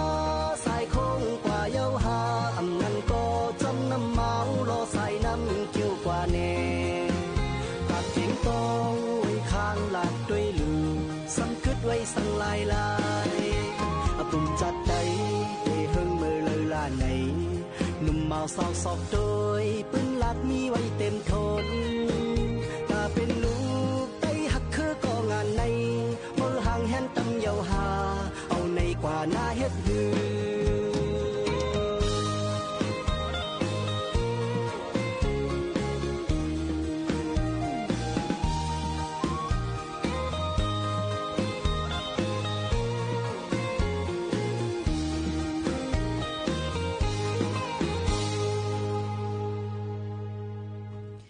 ดสังหลายๆเนี่ยนั่นค่ะเป็นก็ห้องเอามาห้องมาเป็นใจหังก็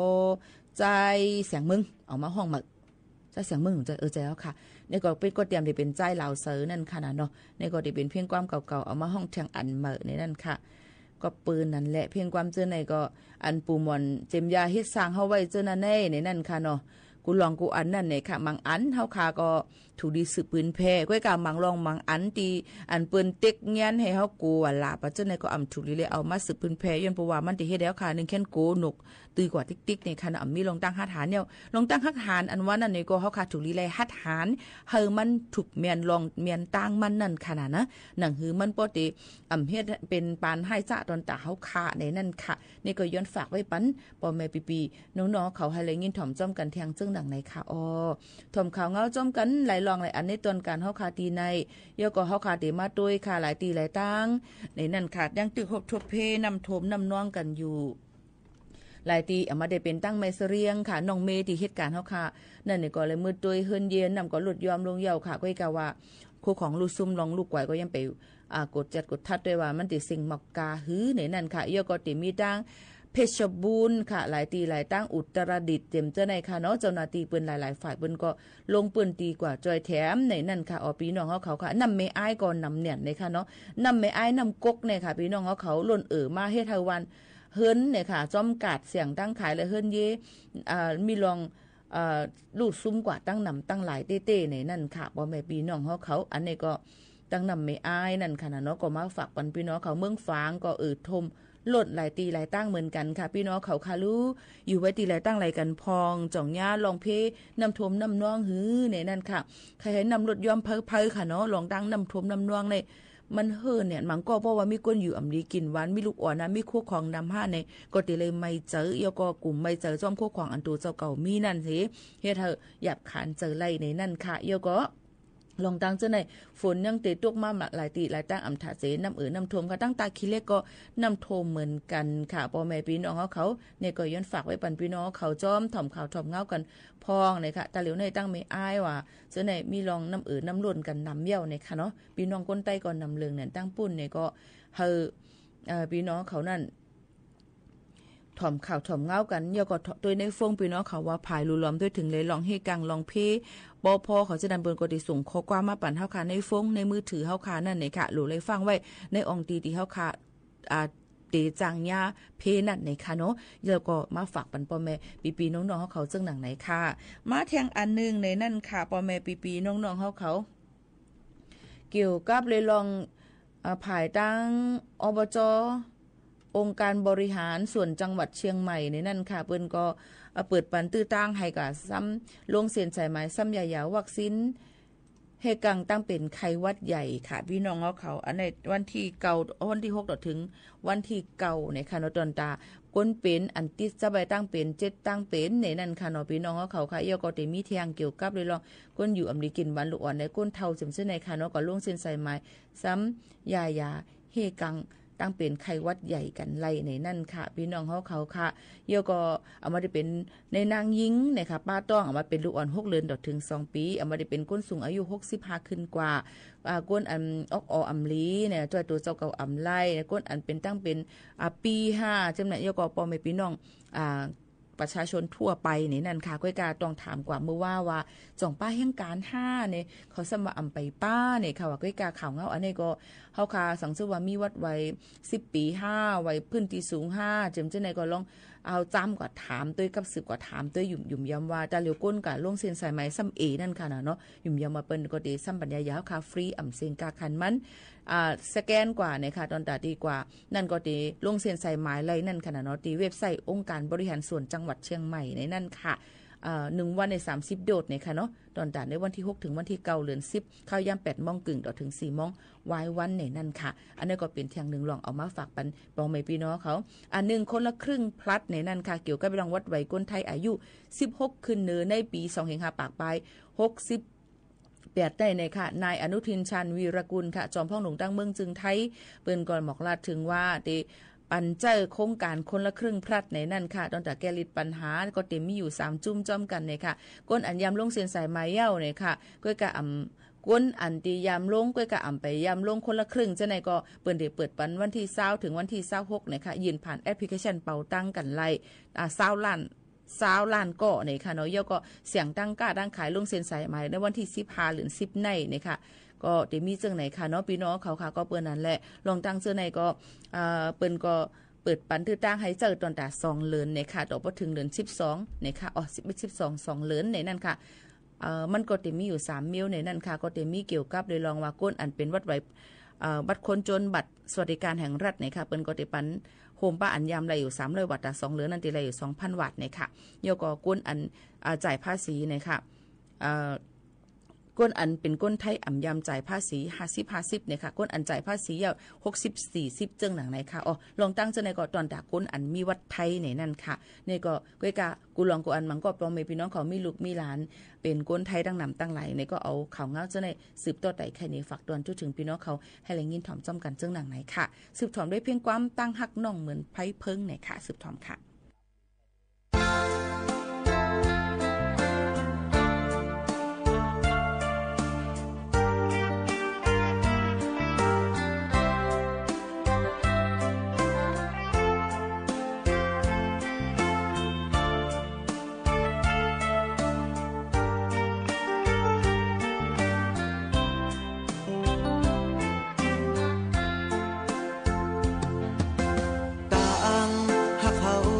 สิ่งเยาว์หมอบพร้อมกลางคืนสายมือขย้อนทางสูงหักในจึงไปกินใจต่างหักใจเหมือนไฟไม่หูกบไหลหักแม่นห่างลงจนนางนามาเก้ายาเจ้าใจรู้แล้วต่อยหอมมือไปจอมก็เก่ากอบสู่น้องเป็นหมากสุกนอกในเขียวหมอกหอมกลางคืนตื่นมีพึ่งแมงตอมอำปันยุบยอม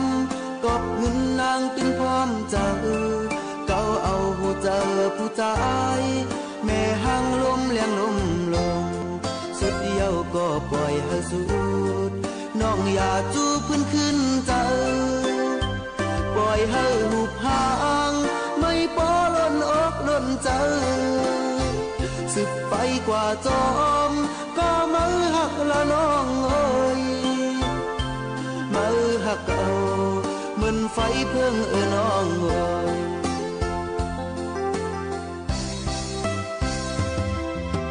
พองยามนั้นน้องสำอำลาเป็นวางควางเป็นห้างจุแคบเก้าอย่าเอาหมักหูเธอตายเฮาเมาจอมกับดังสูน้องปีเฮ็ดกินแม่ห้างเปิ้นควางวางขาดจองขาดที่แน่ปีมีลิกจับรับรองจองเต็มทนเปียงใจ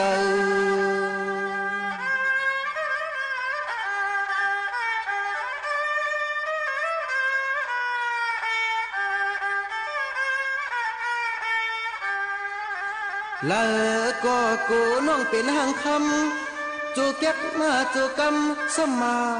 หยอกเอาปีมวนเมา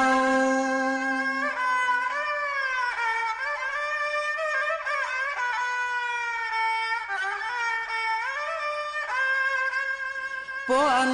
ยิงอ่อนน้องอำหักได้ยิงอย่าเปเก่านี่เปเก่า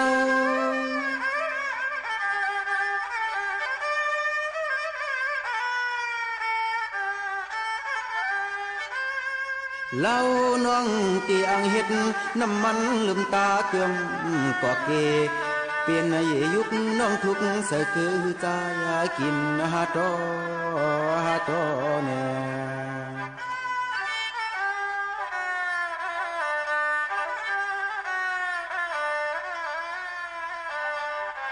น้องเพราะว่ามนต์ที่จับใจ กูมึนกังเนอมึงเลี้ยงเยาเฮาไปหญ้าผ้าห่มอุ่นที่ว่ามีสุนในก็ของเปิ้นตาณอ่อน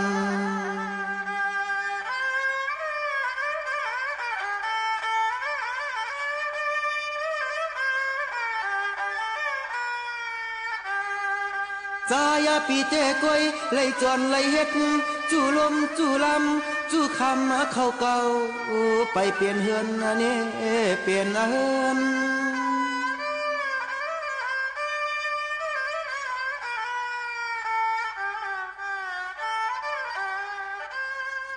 สั่งเจอว่าเมื่อนั่งลงหมอกกุหลาบพึ่งจับเย้าแมงจีปอมีที่หอม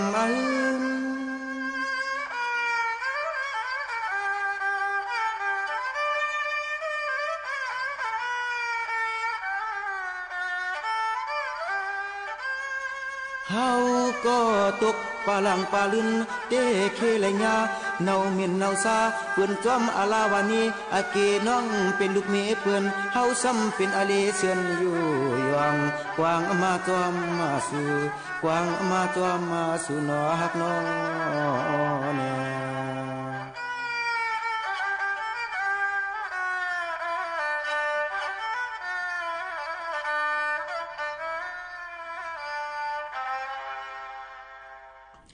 ตั้งห้างน้องเหมือนไพ่เพิงเนี่ยค่ะในกฎเป็นหนึ่งเพลงความค่ะเนาะดีพี่น้องขอย้อนกันเข้ามาใจเหล่ามนห้องไหวเนี่ยค่ะเอามาฝากตอนจุดถึงกันก็เดี๋ยวมีปลาดังปานเก่าปัน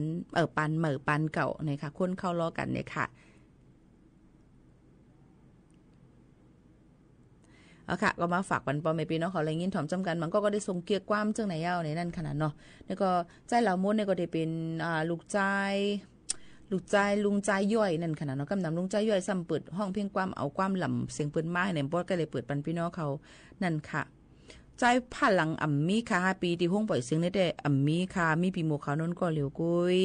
ในนั่นค่ะนะกุ้ยกับพอใจผ่าหลังผู้ห้องความปานเก่าได้ก็มีตั้งเลยค่ะก็ไปฮู้ค่ะเนี่ยกุ้ยกับเสียงมันได้มีอยู่กุ้ยกับว่าเฮาก็เปิดปันกูวันเสาร์ตอนดาความปานเก่าค่ะพ่อแม่พี่น้องเขากูวันเสาร์ได้เปิดปันความปานเก่าให้พี่น้องเขาได้ยินถ่อมนะคะวันอาทิตย์ได้เป็นความปานเก่าปานเหมยก็ธรรมตราค่ะฝากตอนยินจู้ถึงพ่อแม่พี่น้องเขาให้เล่นยินถ่อมจ้องกันเจ้าหนังไหนค่ะอ๋อพี่น้องเขาค่ะแต่เร็วในก็หลูเลยหางเฮียนเงินต้วงกันไว้ตอนตาได้เฮ็ดวัดเฮ็ดไว้กันในนั่นค่ะเพิ่นก็ได้เปิดปันตอนตา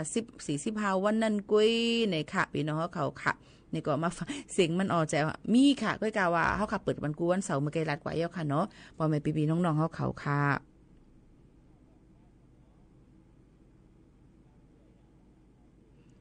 จับฉลากอีหยังแถวค่ะล่ะเยอะก็มีข่าวเงาหลีทางอันนึงเนี่ยค่ะจำวันออกหวาเย้าเนี่ยค่ะเนาะโจกาดีกว่าวันออกหวานั่นเนี่ยค่ะก็ได้มีปางป้อยหลายตีค่ะเนาะพี่น้องเขาค่ะเกี่ยวกับลองดังวัดกูเตานี่นั่นค่ะพี่น้องเขาวัดกูเตานั่นเปิ้นก็ได้จัดเฮ็ดวันเกิดเจ้าครูวาจันทรังสีกูปีค่ะได้จัดเฮ็ดเนี่ยค่ะวันที่4ถึงวันที่5วันเสาร์อาทิตย์อันจำได้ถึงในเนี่ยค่ะเนาะอยู่ที่ตะกาศรัทธาลูกน้องตะเป้ปองปายติโฮมกันจัดเฮ็ดปังป้อยวันเกิดเจ้าครูวาจันทรังสีอายุ76ปีวาษา57ว่าผู้กวนวัดกูเตาที่เอิงสิพุ่มเวงเก้งใหม่จึงไทยในนั่นค่ะพี่น้องเขาก็เปิ้นนั่นแหละลองตั้งเจ้าในก็พี่น้องเขาอยู่ที่เลยสิอำว่าในนั่นค่ะเจ้าครูวาจันทรังสีในซ้ำเป็นก้นจากที่เว้งสันกำแพงเจตวันเก้งใหม่จึงไทยเป็นลูกใจปอน้อยวุ้นท่าวุ้นค้ำและแม่หลงเสียงแก้ววุ้นค้ำยามเดี๋ยวแม่เจ้าแต่ก็ตึกมีไว้อายุหมอก97ปีเย้าอยู่ที่เจ้าครูวาจันทรังสีเสไล่ปืนแผ่ศาสนาอ่อนโหก่อสร้างที่วัดว่ามาอ่ำย่อมเศร้าตีเหมือนหนังในเจตวันเก้งใหม่ตั้งเว้งสันกำแพงแม่อ้อนแม่แจ่มอีกแข่งหลายๆตีค่ะเยอะก็ในเจตวันลำปางเจ้าไหนค่ะหรือนั่นก็จัดเฮ็ดเทียงนั่นขนาดแล้วก็เปิ้นอะไรผิดหมอกว่าแม่ปีๆน้องๆเขาอ่อนกันเข้าโฮมปางป้อยเนี่ยนั่นค่ะเสริมชะตาเสริมบารมีเหตุการณ์ตั้งหลีกู้สู่นะคะวันเกิดเจ้าครูวาจันทรังสีในทวนปี25ปากไป68ในวันที่4ถึงวันที่5ในนั่นค่ะเพิ่นใครดูจากก้าตั้งกินตั้งย่ำนี่ก็กับสืบกว่าไล่ค่ะที่วัดกูเตาไล่ที่0936591935ก็ไล่เหมือนกันนะคะนี่ก็เป็นการตั้งหลีกู้สู่ทางอันนึงแล้วก็ปล่อยเต้นบางทีบางตั้งมันก็ได้จัดเฮ็ดกันตั้งเก้งใหม่ค่ะก็ไปย่ำยินมาย้อนปูวาตะเหลียวสื่อมันมีอยู่ในมือกูก็เขาก็เต็มป้อเลยมาปืนเผาที่เขาขาเลยบางรองค่ะก็เต็มหู้ครับเพราะนั้นสั่งเสว่าพี่น้องเขาหู้เนี่ยก็หมอกรัดถึงกันก็ยินจมขอบใจใหญ่น้ำค่ะผาดยันพี่น้องเขาเมื่อกว่าก่อนเย้าเนี่ยค่ะ เปิ้ท่าอำว่าหลายปีปันเก่าต้ำเจอแลเย็นในนั่นค่ะก็เปิ้นนั้นแหละเพราะว่าไปถ่าวที่แกเปิ้นว่ากว่าถึงแล้วมันก็ตึกไปถ่ายอยู่จังนั้นเขานะปื้นลองตั้งเปลี่ยนมา130หน่อยนี่ค่ะเนาะผ่าดันมื้อดังเพียงความหูในเซจ่องขึ้นฮบทุกจอมกันแทงค่ะหมายสูงค่ะ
ยืมข้อความมือน้องเลิศ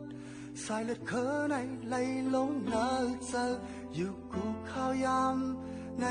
ก็อำทางมือติดทิพย์อกเฮากว่าอำทางมือติดขามป้นเมืองเฮากว่าตั้งมุมมองอ่อนเลยมีมานั้นลือแล้วยังหัวและกันใจอำเลยโฮมกันเสียซ้อมมาเลยอำบอกขึ้นมาก็เป็นลองว่าเก่าเป็นลองดังไม่เก่าก็เป็นหายเฮาสามีไว้วันหลังการจะมาลงเฮ็ดสังยาวเลี้ยงลิ้นลงก็เฮ็ดดังไว้บางลายลงก็เฮ็ดดังไว้สักลอยลงก็เฮ็ดดังไว้เอาลูสู้ยาไปข้างบนตาเฮาอำถึงสังก็เฮาได้เลิกภาควิทยุไปแล้ว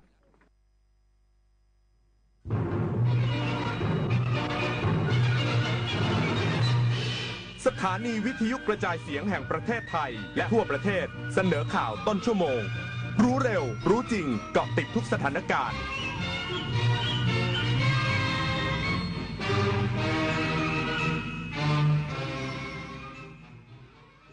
รับฟังข่าวต้นชั่วโมง 23 นาฬิกากับชลธรจันยาครับ